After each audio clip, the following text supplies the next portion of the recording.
Hello hello everybody, কেমন আছেন?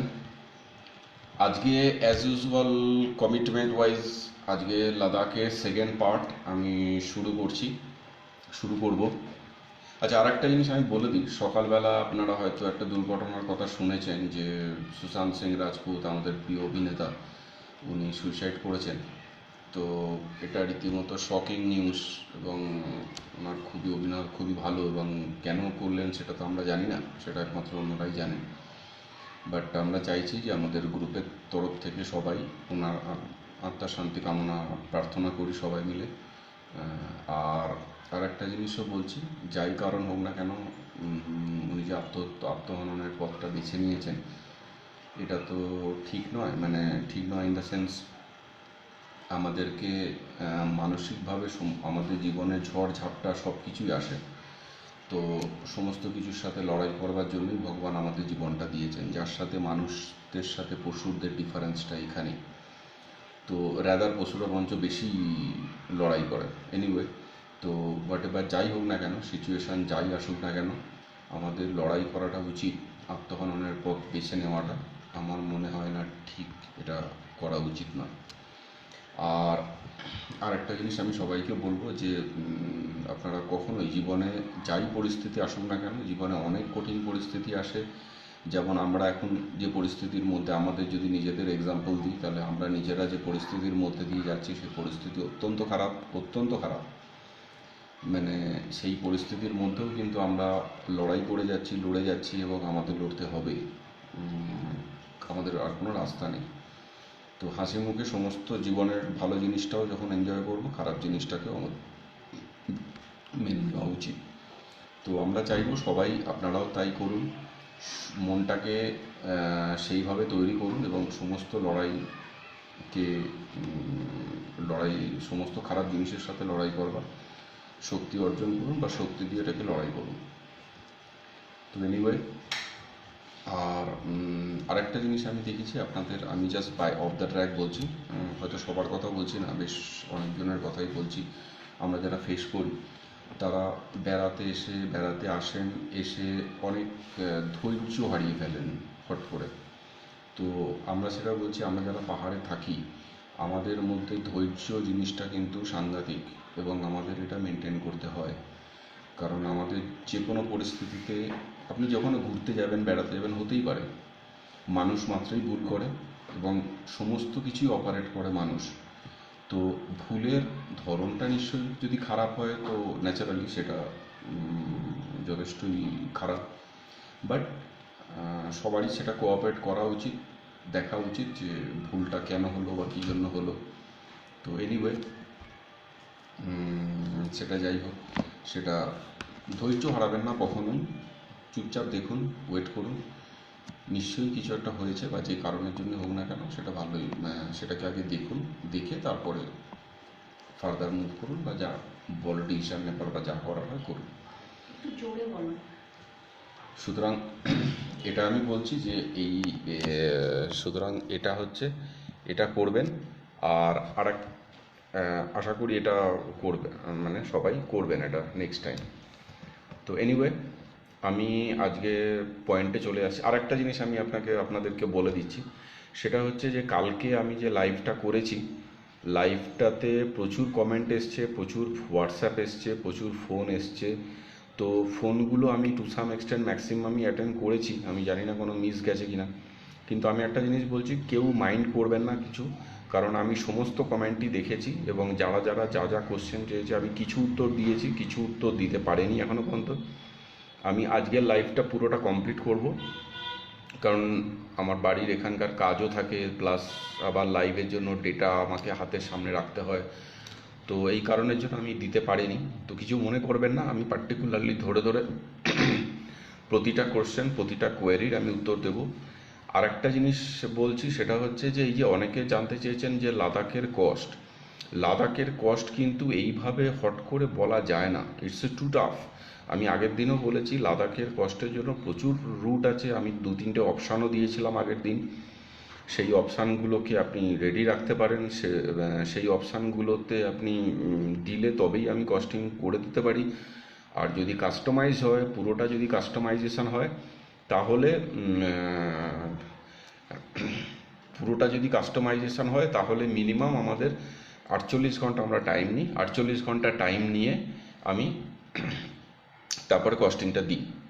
তো সেই জন্য কিছু মাইন্ড করবেন না, কারণ যদি আমি সমস্ত কোয়েরিরই উত্তর দেব এবং সমস্ত কোয়েরি যা যা জিনিস আছে সব কিছুরই আমি উত্তর দেব। আমি অ্যাপারেন্টলি একটা জিনিস আমি আপনাদের বলে দিচ্ছি জাস্ট ফর রেফারেন্স পারপাস, যদিও আমি জানি যে এটা বলাটা অ্যাকচুয়ালি ঠিক নয়, বাট তাও আমি বলছি। সেটা হচ্ছে যে আমাদের শ্রীনগর থেকে পিক আপ হয়ে যদি আমাদের দিল্লি ড্রপিং হয়, মানে শ্রীনগর থেকে যদি পিক আপ হয়, শ্রীনগর এয়ারপোর্ট থেকে পিক আপ, কার্গিল স্টে, লেতে 2 নাইট স্টে, নিউব্রাতে 2 নাইট স্টে, তার মধ্যে টুকটুক ইনক্লুডেড, প্যাংগং, সোমোরারি, জিসপা, মানালি হয়ে মানালিতে একদিন স্টে করে দিল্লিতে ভায়া ভলভো, দিল্লিতে ড্রপিং, শ্রীনগর এয়ারপোর্ট থেকে পিক আপ হয়ে দিল্লি ড্রপিং, টোটালটার কস্টিং অ্যারাউন্ড আমাদের কাছে বাই ডিফল্ট যেগুলো আছে আমার বানানো খুব ভালো অপশান আছে, সব কিছু ইনক্লুড করা আছে। মোটামুটি 12 জন যদি হয় তাহলে 23,000 পার হেড, যদি 6 জন হয় অ্যারাউন্ড 28,000 পার হেড। তো এইটা আমাদের কস্টিং থাকে, আমি অ্যাপারেন্টলি বলে দিলাম।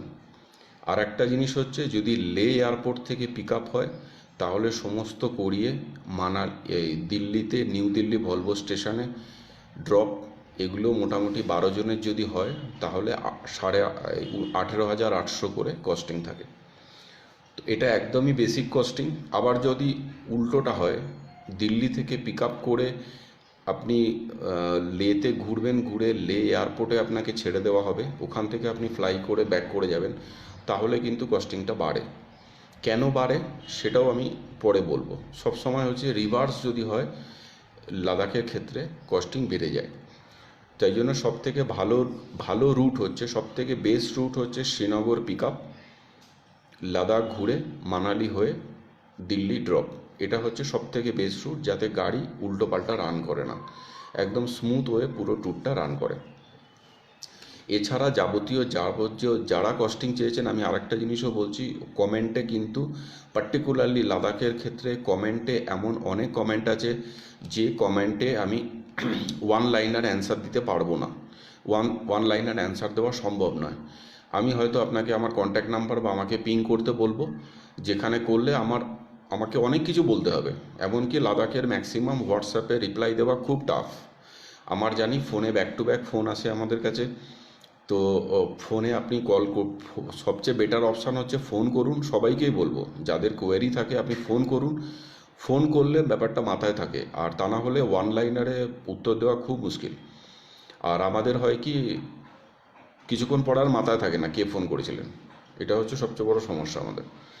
তো এনিওয়ে, আপনারা যারা কমেন্ট করেছেন তাদের সবাইকে আমি রিপ্লাই দেবো, যেভাবে হোক আমি রিপ্লাই দেওয়ার চেষ্টা করব, এবং সেই অনুযায়ী আপনারা মুভ করবেন, তাতে আপনাদের পুরো কোয়েরি যেটা আছে সেটা আশা করি আমি ক্লিয়ার করে দিতে পারবো। এবার আমি আসছি, আর তো অ্যাজ এখান এদিককার কিছু নেই, ঠিক আছে। এবার আমি আসছি পয়েন্টে মানে আমি আগের দিন যেখানটায় দেখেছি, আগের দিন আমি নিউব্রা ভ্যালিতে আমি ছিলাম, নিউব্রা ভ্যালি হান্ডারে ছিলাম, হান্ডার থেকে টুকটুকে গেছিলাম, টুকটুকে গিয়ে আমি টুকটুকটাকে দেখিয়েছিলাম। তো এই টুকটুকটা নিয়ে বলেছিলাম। এখানে আমি একটা জিনিস আপনাদেরকে আমি বলবো, আমি জাস্ট জোগাড় করলাম এটা। তো এক সেকেন্ড ধরুন,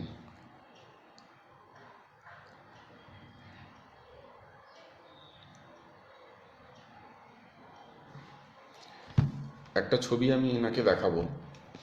ইনি হচ্ছেন টুকটুকের রাজা,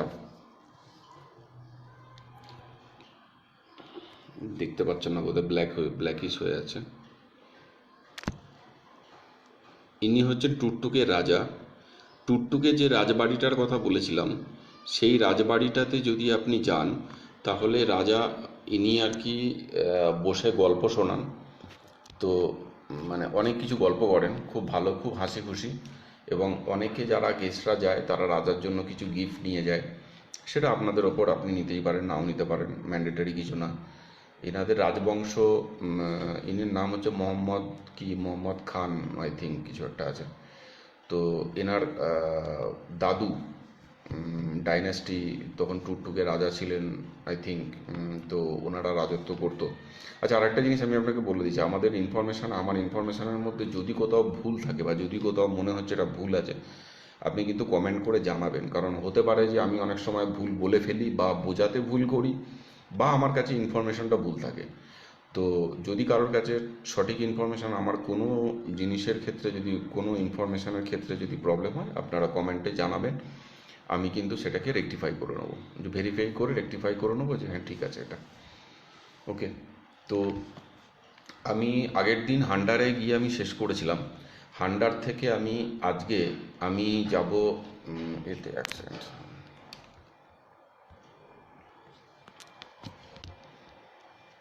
হান্ডার থেকে আজকে আমি যাওয়ার কথা আছে প্যাংগং। তো প্যাংগং হচ্ছে সব থেকে লিউক্রেটিভ জায়গা পুরো লাদাখ সেক্টরে। প্যাংগং কিন্তু এতটা ছিল না। যবে থেকে 3 ইডিয়ট সিনেমার শুটিং শুরু হয়েছে, তবে থেকে কিন্তু প্যাংগং সিনেমা রিলিজ করেছে, তবে থেকে কিন্তু প্যাংগংয়ের ক্রেজ অনেক বেড়ে গেছে, অনেক। এছাড়া 3 ইডিয়ট ছাড়াও আগে অনেক সিনেমা হয়েছে, সেগুলো আমরা অতটা মনে রাখিনি। যেমন আমি লিস্ট বানালাম, জব তাক হ্যায় জান ছিল, লক্স ছিল, ভাগ মিল্কা ভাগ ছিল, এলওসি ছিল, দিলসে ছিল।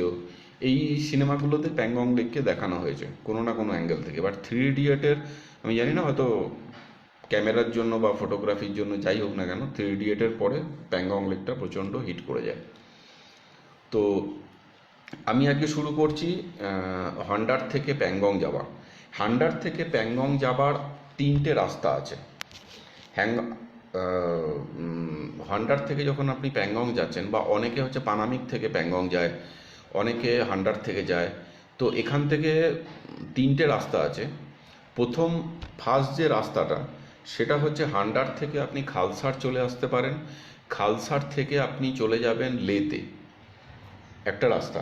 খালসার থেকে লে যাচ্ছে, লে থেকে কারু হয়ে লেফট টার্ন নিয়ে শক্তি হয়ে দুর্বুক বলে একটা জায়গা আছে, যেগুলো কমন পয়েন্ট। ডুরবুক থেকে তাংসে হয়ে আপনি প্যাংগং স্পাগনিক যেতে পারেন। নাম্বার 1 রাস্তা।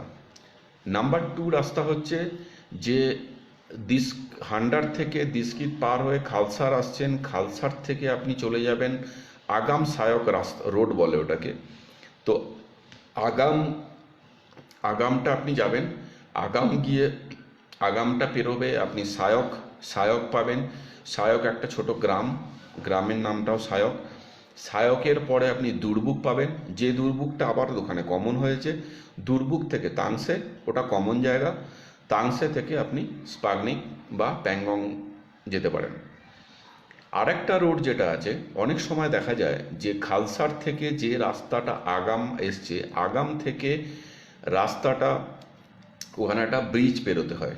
যে ব্রিজটা নদীর, যখন বর্ষাকালে প্রচণ্ড নদীতে জল বেড়ে যায়, তখন ওই ব্রিজটার লেভেলে চলে আসে জল, মানে ফুট লেভেলে চলে আসে, তখন কিন্তু সেই জলের তোরে ব্রিজ ভেঙে যায়। আগের বছরও যেমন প্রায় সপ্তাহ 2 না প্রায় দিন 15 মতন ছিল, ব্রিজটা ভাঙা ছিল।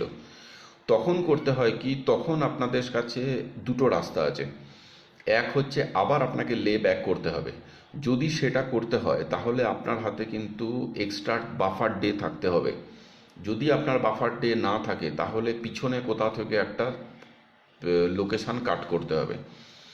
আর যদি বাফার ডে থাকে তাহলে ওকে। আমরা ওই জন্য সবসময় বলি, যারা মানালি হয়ে ব্যাক করছেন বা লেতে ব্যাক করছেন, অন্তত 1 দিনের বাফার ডে অলওয়েজ রাখবেন।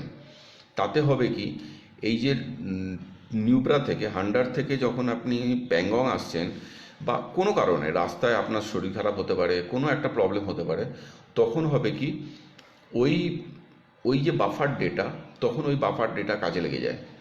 আবার যদি দেখা যায় যে হান্ডার থেকে আপনি লেতে ব্যাক করে আসছেন, তখন ওই বাফার ডেটা কাজে লাগে।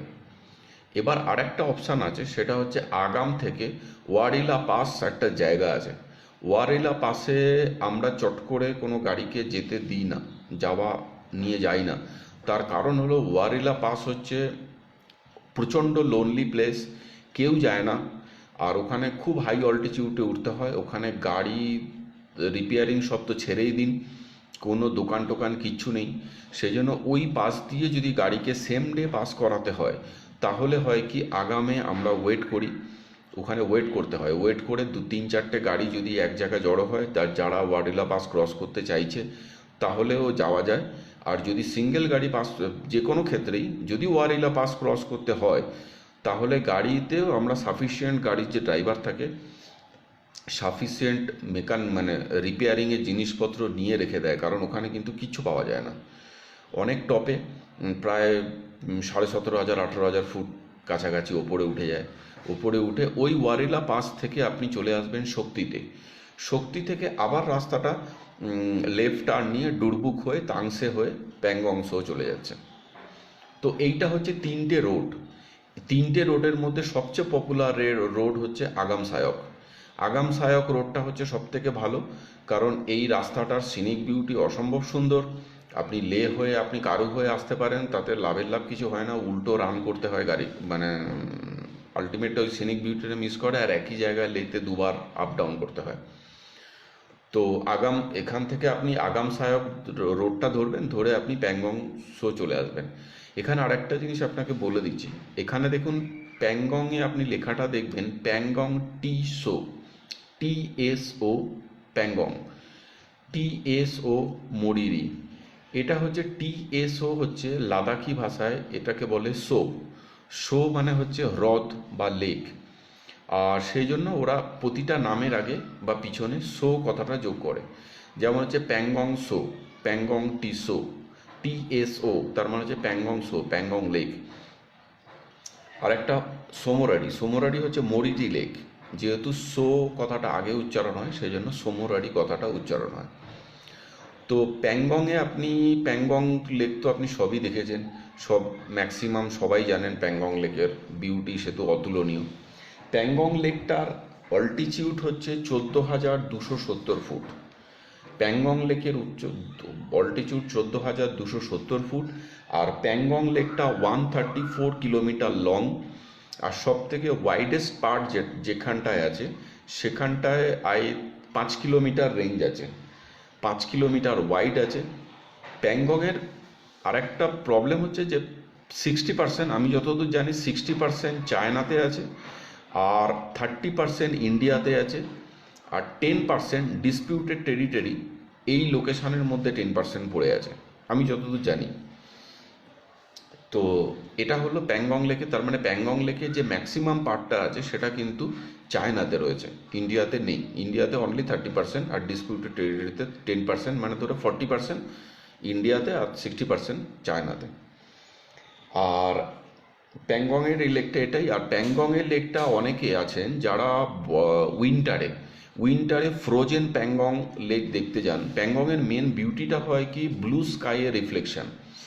যদি ব্লু স্কাইয়ের রিফ্লেকশানে অসম্ভব সুন্দর লাগে, ব্লু কালারের। আপনারা সবাই দেখেছেন অলরেডি প্যাংগং, এতদিনে সবারই দেখা হয়ে গেছে। আর আরেকটা আছে, যারা উইন্টারে বাইকার্স গ্রুপ থাকে, তারা ফ্রোজেন প্যাংগংয়ের ওপরে বাইক চালানোর জন্য যায়। ইটস টু টাফ, ড্রাইভিং করা যারা খুব হাইলি এক্সপার্টাইজ আছে তারাই একমাত্র এটা করতে পারে। এটা হচ্ছে প্যাংগংয়ের আরেকটা জিনিস হচ্ছে যে প্যাংগংয়ের আউটলেটটা তো একটা পার্ট তো চায়নায় চলে গেছে, ছেড়েই দিন। প্যাংগংয়ের ইনলেট জলটা কোথা থেকে আসছে এটা জানা নেই। আর আরেকটা জিনিস হচ্ছে প্যাংগং লেক হচ্ছে আই থিঙ্ক ওয়ার্ল্ডের হাইয়েস্ট নোনা জলের লেক। জলটা নোনা কোথা থেকে এলো তা জানা নেই, হয়তো কোনো পাহাড়ের বা পাথরের কোনো একটা কেমিক্যালের জন্য এটা জলটা নোনা হয়। তো প্যাংগংটা হচ্ছে নোনা জলের লেক, হাই অল্টিটিউডের নোনা জলের লেক হচ্ছে প্যাংগং। তো প্যাংগং লেকের আপনি যখন ডুরবুক হয়ে যখন আপনি প্যাংগংয়ের সামনে যাচ্ছেন, প্যাংগংয়ের লেফট সাইড রাইট সাইড দুটো সাইডে আপনি যেতে পারেন। লেফট সাইডে যদি আপনি যান, ওখানে 3টে লোকেশন পড়ে, একটা পড়ে লুকুং, একটা পড়ে উরাঙ্গো, আর একটা হচ্ছে ফোবারাং। আমার নামগুলো মনে থাকে না, লিখে রেখেছি, খুব খটোমটো নাম লাদাখে। তো বাঁদিকে যেটা পড়বে লুকুং পড়বে, ওরাঙ্গ পড়বে, ফোবারাং ফোবারাং পড়বে। আর ডান দিকে যদি আপনি আসেন, ডান দিকে স্পাগনিক পড়বে, মান পড়বে, মিরাক পড়বে। এই তিনটে হচ্ছে ডান দিকটায় পড়বে। সব থেকে বেশি পপুলার জায়গা হচ্ছে স্পাগনিক, মান, মিরাক। এই তিনটে হচ্ছে খুব পপুলার জায়গা। তো এটা হলো প্যাংগং। এবার আপনি যখন, আপনারা যে আগেই বলেছি, আর একটা জিনিস হচ্ছে যে প্যাংগংয়ে এই যখন আপনি নিউব্রা থেকে প্যাংগং আসবেন, এখানে কিন্তু আর্লি মর্নিং আপনাকে বেরিয়ে আসতে হবে। আর্লি মর্নিং যদি আপনি না বেরোন, তাহলে যদি দেখা যায় যে ব্রিজ ঠিক আছে, অনেকগুলো ওয়াটার ক্রসিং পার করতে হয়, ওয়াটার ক্রসিং করতে হয়। সেই জন্য যত দিন বাড়ে তত ওয়াটার ক্রসিংয়ে জল বাড়তে থাকে। তো আমরা জন্য বলি একদম আর্লি মর্নিং, মানে রোদ 10-11টা বাজার আগে, মানে রোদ মানে সূর্য মাঝখানে আসার আগে ওই জায়গাটা পার করে নেবেন, তা না হলে কিন্তু খুব প্রবলেম হয়। এবার তাতে আর একটা অ্যাডভান্টেজও আছে, সেটা হচ্ছে আপনি প্যাংগং লেকে অনেক তাড়াতাড়ি পৌঁছে গেলেন। এবার প্যাংগংয়ে আপনি স্টে করলেন, প্যাংগংয়ে টেন্ট আছে, টেন্টে স্টে করতে হয়। ও এবার এখানে একটা জিনিস আছে, সেটা হচ্ছে যে আপনি যদি বুকিংটা, যারা প্যাংগংয়ে জানেন আগের বছর টেন্ট অনেক কমিয়ে দিয়েছিল, যেটা আমি আগের দিনও কিছুটা টাচ করে গেছিলাম। প্যাংগংয়ে আগের দিন টেন্ট অনেক টেন্ট পুরো তুলে দিয়েছিল। তুলে দেওয়ার পরে তারপরে জুনের I think middle of June থেকে আবার নতুন করে প্যাংগংয়ে কিছু মানে অনেক কিছু কন্ডিশান অ্যাপ্লাই করে প্যাংগংয়ে আবার টেন্ট করার পারমিশন দেয়। বা টেন্ট কিন্তু লিমিটেড হয়ে গেছে, টেন্ট কিন্তু আগের মতন সেই লেভেলে নেই। তো সেই জন্য প্যাংগং লেকের একদম ফার্স্ট রো টেন্ট যদি কেউ থাকতে চায়, জেনারেলি তাদের বুকিংগুলো আগে আসে। যাদের বুকিং আগে আসবে তারা ফার্স্ট রো, তারপর সেকেন্ড রো, এই করতে করতে লাস্টে যখন বুকিং আর ওভারফ্লো হয়ে যায়, কোনো একটা ডেটে হয়তো ক্ল্যাশ করে যাচ্ছে, ওভারফ্লো হয়ে যাচ্ছে, তখন কিন্তু আপনাকে তাংসেতে থাকতে হবে। তাংসে আই থিঙ্ক 18 না 14 কিলোমিটার দূরে আছে প্যাংগং লেক থেকে। সরি, 34 কিলোমিটার দূরে, 34 কিলোমিটার দূর হচ্ছে তাংসেতে আপনাকে থাকতে হবে। সেটা কিন্তু খুব প্যাথেটিক, মানে এতটা প্ল্যান করে, এত সব কিছু করে যদি প্যাংগং লেকের কাছে যদি থাকতে না পারেন, তাহলে এটা খুব শোচনীয়। মানে এটা আপনাদের যারাই থাকবে তাদেরই খারাপ লাগবে। সুতরাং আমরা ওই জন্য বলি যে প্ল্যান করে ফেলে রাখবেন না। প্ল্যানে করে যদি ট্রাভেল এজেন্ট বুকিং হয় তাহলে কিন্তু মেনশন করে নিতে হবে এবং তাদেরকে বারবার নক করে নিতে হবে যে আপনি বুকিং কনফার্মেশন পাঠান, যে সমস্ত বুকিং কনফার্ম হয়ে গেছে। তা না হলে কিন্তু ওরা করে কি, বুকিং হোল্ড করে রেখে দেয় লাস্ট মোমেন্টে, কারণ ওরা এর গুরুত্বটা বোঝে না। তখন গিয়ে লাস্ট মোমেন্টে যখন বুকিং যায়, তখন দেখা যাচ্ছে যে তাংসেতে চলে গেল। এবার তখন আপনার সাথে ওনার সাথে চেঁচামেচি, হাজারো লেখালেখি, হাজারো কমপ্লেন, এগুলো কিন্তু তৈরি হয়ে যায়। এটা হলো প্যাংগংস। এবার প্যাংগংয়ে আপনি থেকে আপনি সেদিনটা, ওখানে টেন্ট আছে, আমরা জেনারেলি যে টেন্টগুলো দিই সেগুলো সবই অ্যাটাচ বাথরুম থাকে, ইউরোপিয়ান স্টাইল থাকে। আর অ্যাটাচ বাথরুম, বেসিন টেসিন সব থাকে। আর টেন্টগুলোও খুব ভালো ভালো ক্যাটাগরির টেন্ট থাকে। আর ওদের ডাইনিং হলটা যেটা আছে, ডাইনিং হলটা টেন্টের সবসময় আলাদা হয়। আপনাকে ডাইনিং হলে যেতে হবে, খাবার দাবার সময় ডাইনিং হলে গিয়েই আপনাকে খেতে হবে, খেয়ে আবার টেন্টে চলে আসবেন। রাত্রেবেলা যদি ওয়েদার ঠিক থাকে, যদি আপনার মনে হয় যে না আপনি ঠান্ডাটা নিতে পারছেন, টোটাল প্রোটেকশান জ্যাকেট ট্যাকেট পরে আপনি বাইরে আসতে পারেন, প্যাংগং লেককে দেখতে পারেন। সেটা হচ্ছে ডিপেন্ড করবে আপনি কোন টেন্টের লোকেশানে থাকছেন, তার ওপরে ডিপেন্ড করছে পুরো জিনিসটা। যদি দূরে চলে যান তাহলে তো হয়েই গেল, আপনি সন্ধ্যের পরে আবার গাড়ি নিয়ে চলে যান, যা দেখার দিনের বেলায় দেখে নিন। আর কাছে থাকলে পুরোটাই দেখতে পাবেন সারাদিন ইন দ্য সেন্স ইভিনিংটা, আর পরের দিন সকালবেলা আপনি যখন বেরিয়ে যাচ্ছেন সেই সময়টা। এইবার আপনি প্যাংগং লেকটা আপনি দেখলেন। প্যাংগং লেকটা দেখে নিয়ে পরের দিন সকালবেলা আপনি বেরিয়ে যাবেন। যারা, এখানে একটা জিনিস আছে, সেটা হচ্ছে আপনার কাছে দুটো অপশান আছে। আপনি প্যাংগং থেকে সমুরারি যাবেন, না প্যাংগং থেকে হানলে হয়ে আপনি সমুরারি যাবেন। হানলেটা খুবই আনকমন, সমুরারিটা তাও কিছুটা এখন লোকের মুখে মুখে চলে, কিন্তু হানলেটা একদমই আনকমন। যারা জানে না তারা হানলে প্ল্যান করে না, মানে হানলে মাথাতেই রাখে না। হানলেটা যদি আপনি যান তাহলে আপনার, আমি যেহেতু টোটালটা ডেসক্রাইব করছি, তো আমি হানলেটাকেও ইনক্লুড করব, কারণ হানলে আমার কাছে one of the most favourite place, Hanle. তো আপনি যখন প্যাংগং থেকে যখন আপনি হানলের দিকে যাচ্ছেন, তখন আপনাকে প্যাংগংটাকে লেফট সাইডে রেখে প্যাংগংয়ের ধার থেকে আপনাকে যেতে হবে। আপনি প্যাংগং থেকে হানলে যাওয়ার একটা সুবিধা আছে, সেটা হচ্ছে প্যাংগংয়ে যে 30 না 34 কিলোমিটার আই থিঙ্ক এতে আছে, ইন্ডিয়ান পোর্শানে আছে, ওরকমই কিছু একটা আছে এক্স্যাক্টলি। তো ওর ম্যাক্সিমাম পার্টটাই আপনি প্যাংগংয়ের ধার দিয়েই আপনি যাবেন। তাতে করে সুবিধা হবে কি, আপনি প্যাংগংটাকে পুরোটা দেখতে দেখতে যাবেন থ্রু আউট জার্নি, যতক্ষণ যাওয়া যায়, মানে আপ টু ইন্ডিয়ান পার্ট যতটা আছে ম্যাক্সিমামটাই আপনি দেখতে পাবেন।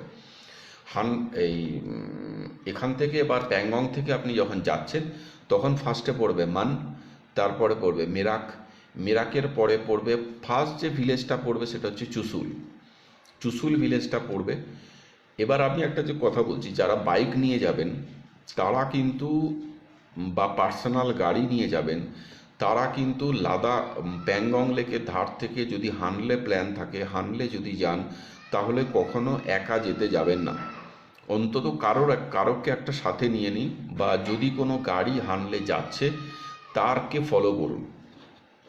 তার কারণ হলো, প্যাংগং লেক থেকে যে রাস্তাটা মিরাক হয়ে চুসুল যাচ্ছে, সেই রাস্তাটা এতটাই ভুলভুলাইয়া, এবং সেখানে একটা ফাঁকা মাঠ, একটা বড় মাঠ, যে মাঠের মধ্যে কোথাও কোনো রাস্তা নেই, কোথাও কোনো রাস্তা নেই, এবং পুরোটাই একটা মাঠ।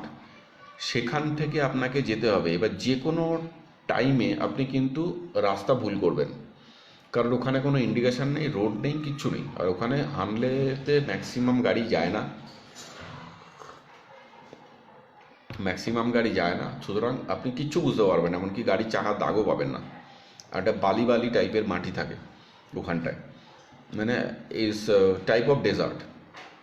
এখানে আপনি যদি কোনো সময় ফেঁসে যান, যদি কোনো সময় মনে হয় যে আপনি একা চলে এসছেন, এখানে রাস্তা চেনার একটাই উপায়, লাইট পোস্টকে ফলো করুন।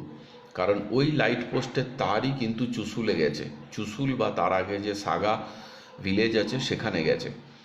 তো লাইট পোস্টকে আপনাকে ফলো করতে হবে, লাইট পোস্টকে ফলো করে আপনি এগোতে থাকেন। অনেক জায়গায় দেখা যাচ্ছে লাইট পোস্টও গিয়ে কোথাও ধাক্কা খাচ্ছে, তখন আবার সেকেন্ড লাইট পোস্ট, এই করে আপনাকে রাস্তা খুঁজে বার করতে হবে। It's two tough. আর যদি ওখানে হারিয়ে যান, এমন সময় যদি দেখা যায় যে পাজল হয়ে গেছেন, কোনো বাইকার্স গেছে বা আপনি নিজে গাড়ি নিয়ে গেছেন, গাড়ি নিয়ে গেলে তো ঠিক আছে, তাও বেঁচে গেলেন।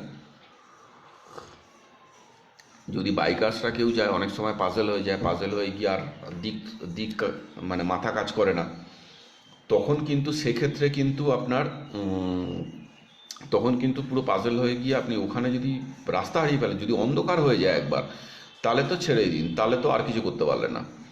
অন্ধকার যখন হয়ে গেল, এবার ওখানে আপনি রাত্রে থাকতেও পারবেন না, যদি প্রপার ড্রেস বা প্রপার যদি না থাকে, এত হাওয়া দেয়, আপনি ওখানে রাতে থাকতেও পারবেন না। সুতরাং এটা খুব মাথায় রাখবেন, যদি প্যাংগং থেকে আপনার হানলে যাওয়ার প্ল্যান থাকে এবং আপনি যদি একা থাকেন, তাহলে একদম আর্লি মর্নিং বেরিয়ে পড়বেন। আর পুরো লাইট পোস্টকে ফলো করতে হবে, লাইট পোস্টকে ফলো করে আপনি সামনে এগিয়ে যাবেন।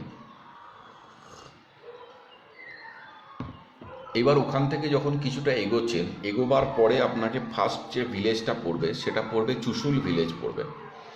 চুসুল ভিলেজটা পড়বে। চুসুল ভিলেজটাকে, ওটা খুব সুন্দর ছোট্ট একটা ভিলেজ, ছোট গুটি কয়েক ঘর আছে, খুব সুন্দর একটা ভিলেজ পড়ে চুসুল। তারপরে পড়বে সাগা ভিলেজ। এই সাগা ভিলেজ আর চুসুল ভিলেজের মাঝখানে মাঝখানে একটা পড়বে রিজাংলা ওয়ার মেমোরিয়াল। আমি জানি না ওটা ঠিক এক্স্যাক্টলি মনে পড়ছে না যে মানে চুসুলে পড়বে না সাগাতে পড়বে, যাই হোক চুসুল সাগার মাঝখানে পড়বে রিজাংলা ওয়াল মেমোরিয়াল। ওখানে যে যুদ্ধ হয়েছিল সেই যুদ্ধের কিছু ইনস্ট্রুমেন্ট, অস্ত্রশস্ত্র ওখানে রাখা আছে। ওখানে আস্তে কেউ থাকে না, আপনার হাতে যদি টাইম থাকে আপনি গিয়ে একবার দেখে নিতে পারেন রিজাংলা ওয়ার মেমোরিয়ালটা। ওখান থেকে বেরিয়ে আপনি চলে এলেন সাগা ভিলেজ। সাগা ভিলেজের এবার যদি কোনো সময়, যদি একটা জিনিস বলছি, আপনার ধরুন এটা অনলি বাইকার্সদের ক্ষেত্রেই হয়। বাইকার্সদের ক্ষেত্রে হয় কি, যখন প্যাংগং থেকে বেরোলেন, অনেক সময় আর্লি মর্নিং বেরোতে যায় না, কারণ ওই সৌন্দর্যটা ছেড়ে আর এটা ছেড়ে চলে যেতে হবে, আর দেখা যাবে না, এইটাতেই এটার কষ্টেই অনেকে একটু ওয়েট করে। মানে যদি 8টায় বেরোনোর থাকে, দেখা যাচ্ছে 9টায় বেরোচ্ছে, 10টায় বেরোচ্ছে। তো তাদের ক্ষেত্রে বলছি, যদি কোনো কারণে তারপর রাস্তা গন্ডগোল হয়ে গিয়ে যদি মনে হয় যে আপনি ঠিকঠাক টাইম মতন আপনি পেলেন না, মানে ওখানে রাস্তাতেই গন্ডগোল হয়ে গেল, অনেক দেরি হয়ে গেল, তখন আপনি চুসুল বা সাগাতে হোমস্টে আছে, সেই হোমস্টেতে আপনি থেকে যেতে পারেন। ওখানকার কিন্তু খুব লাক্সারি কিছু নেই, নর্মাল একটা ছোট রুম থাকবে, এমনি কম্বল টম্বল রেজাই টেজাই সব দেবে। খাওয়া দাওয়া আপনি ওখান থেকে নর্মাল খাওয়া দাওয়া পেয়ে যাবেন, একদম নর্মাল খাওয়া। তো অ্যাটলিস্ট মানে স্টে করে জীবনটা বেঁচে যাবে আর কি সেক্ষেত্রে।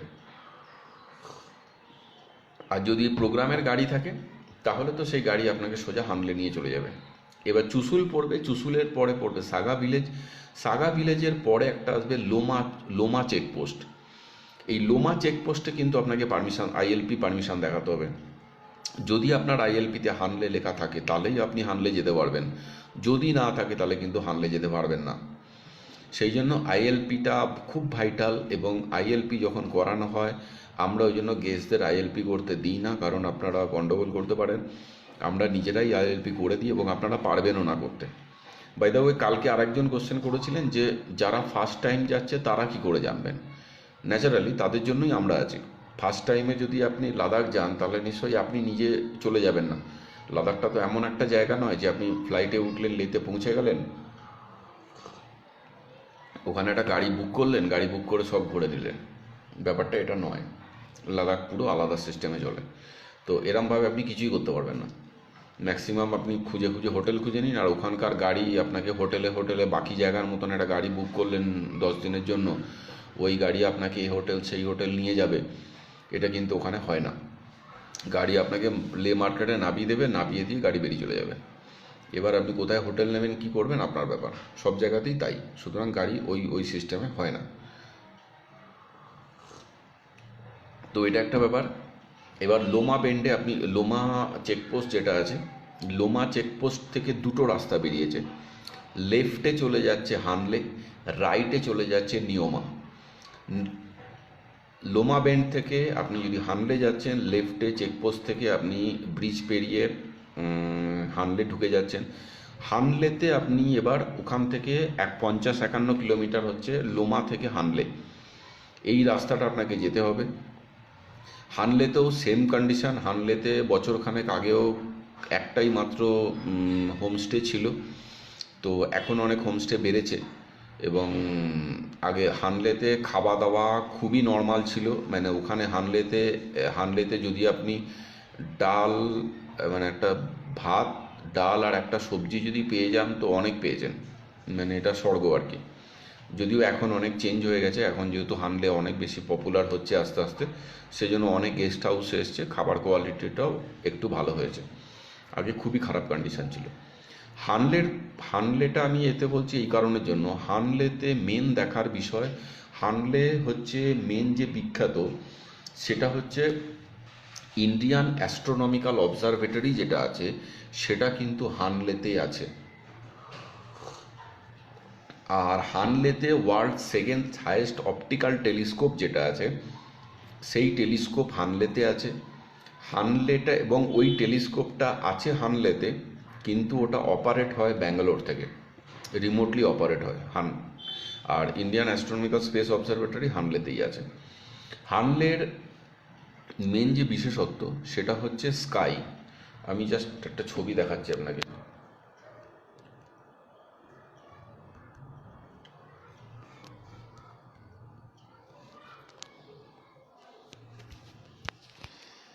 হানলের এটা হচ্ছে অপটিক্যাল টেলিস্কোপ।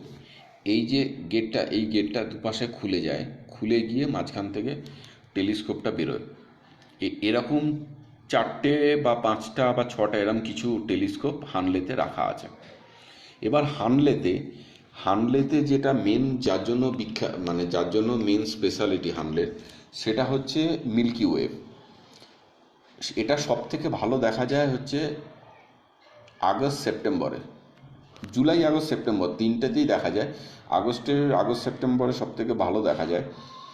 এই মিল্কি ওয়েবটা দেখার জন্যই কিন্তু হানলেতে সবাই আসে। মিল্কি ওয়েটা আপনারা জানেন কী জিনিস, এটা ফরেনারদের খুব লোভনীয় ডেস্টিনেশন। সেটা হচ্ছে রাতের আকাশ ঠিক এরকম দেখতে লাগে।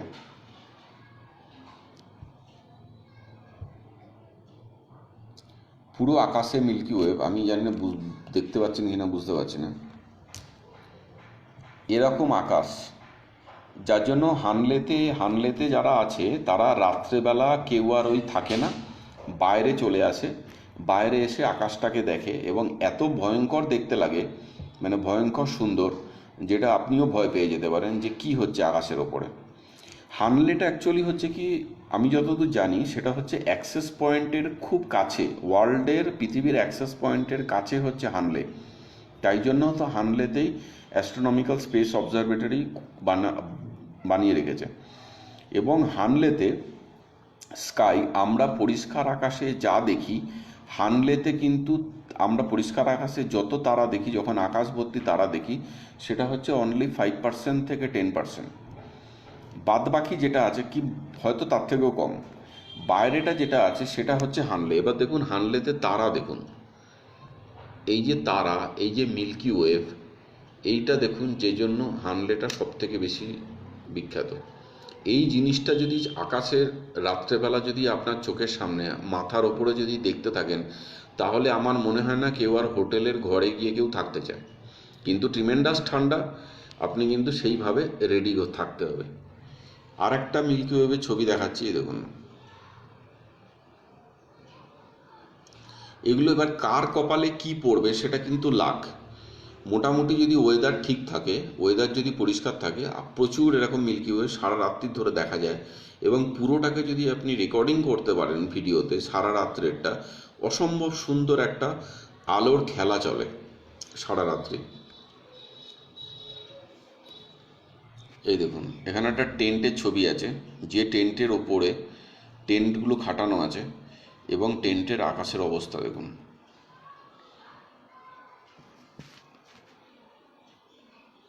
পুরো আকাশে তারায় ভর্তি, মানে সাংঘাতিক রকম তারা এখানে থাকে।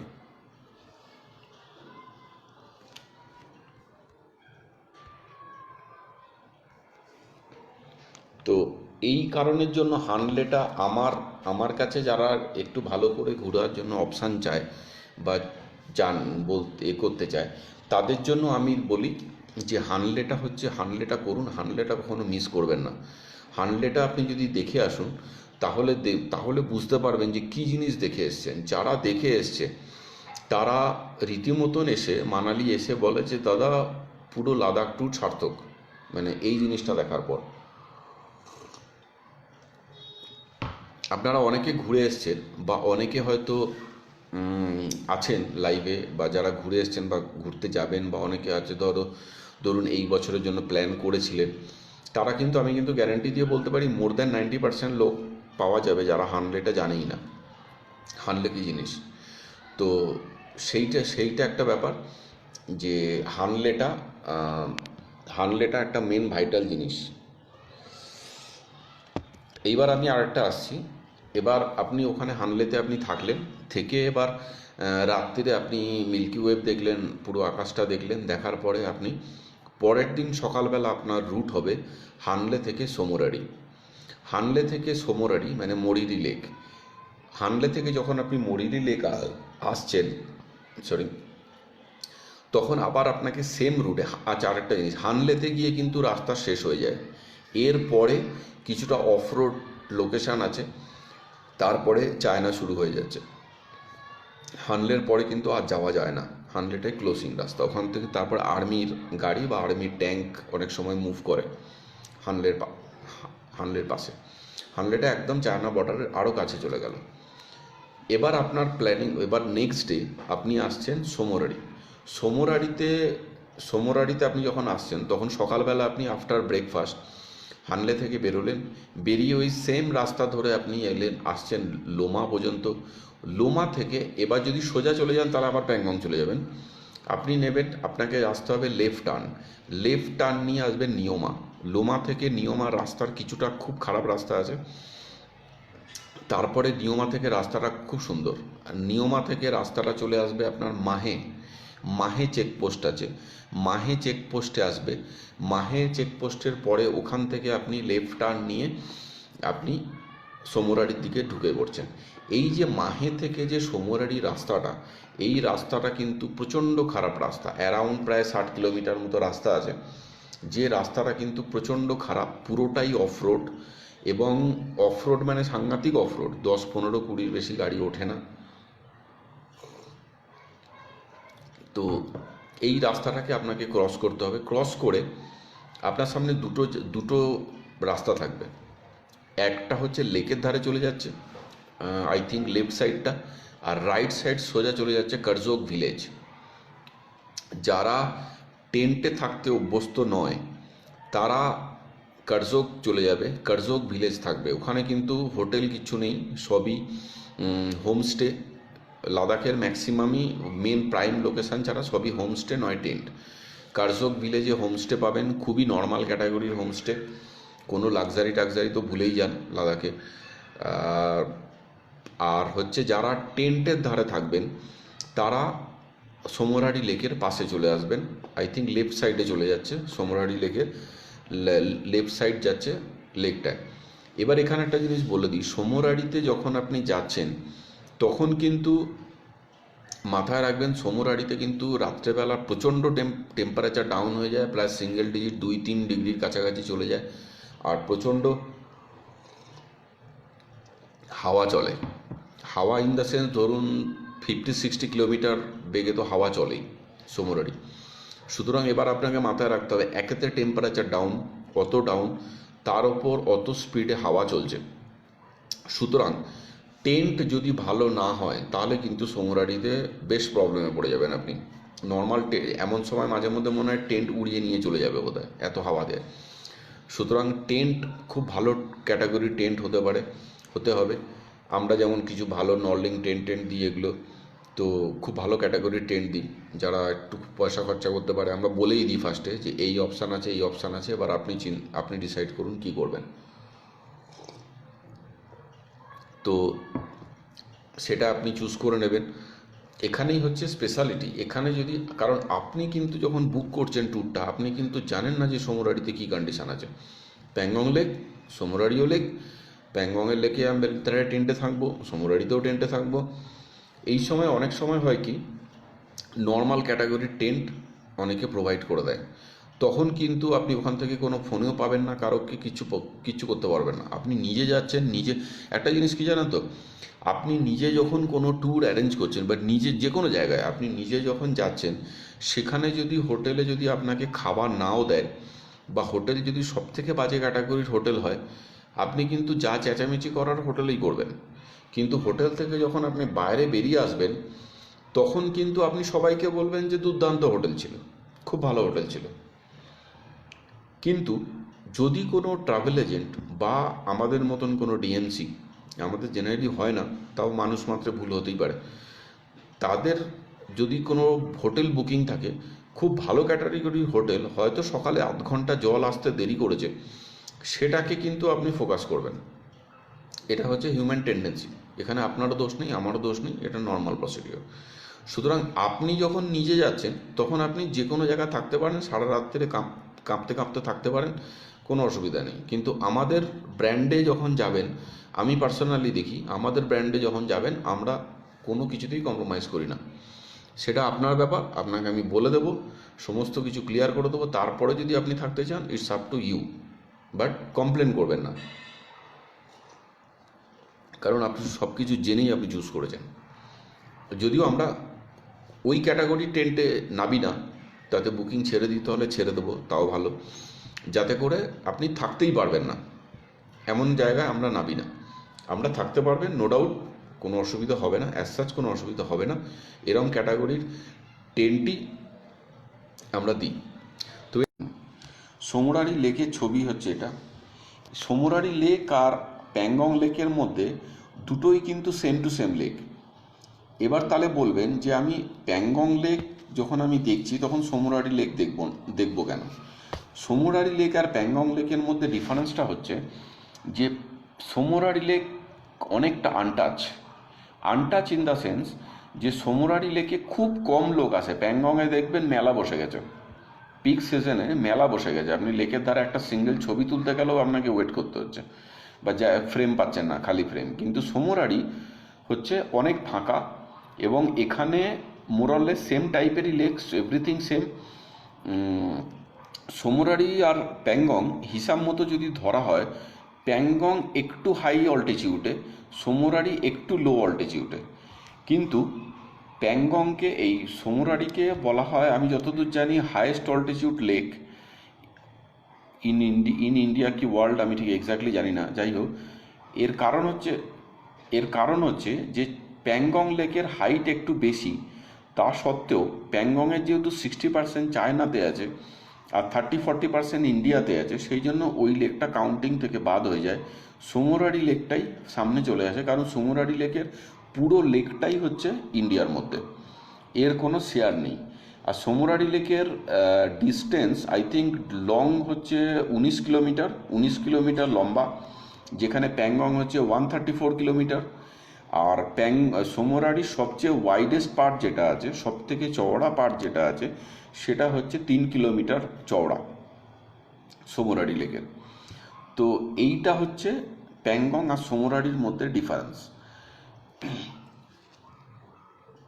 যদি আপনি যদি আপনি একদম নিরিবিলি, একদম আনটাচ একটা লেক যদি আপনি দেখতে চান, তাহলে সোমরারি হচ্ছে ফার বেটার।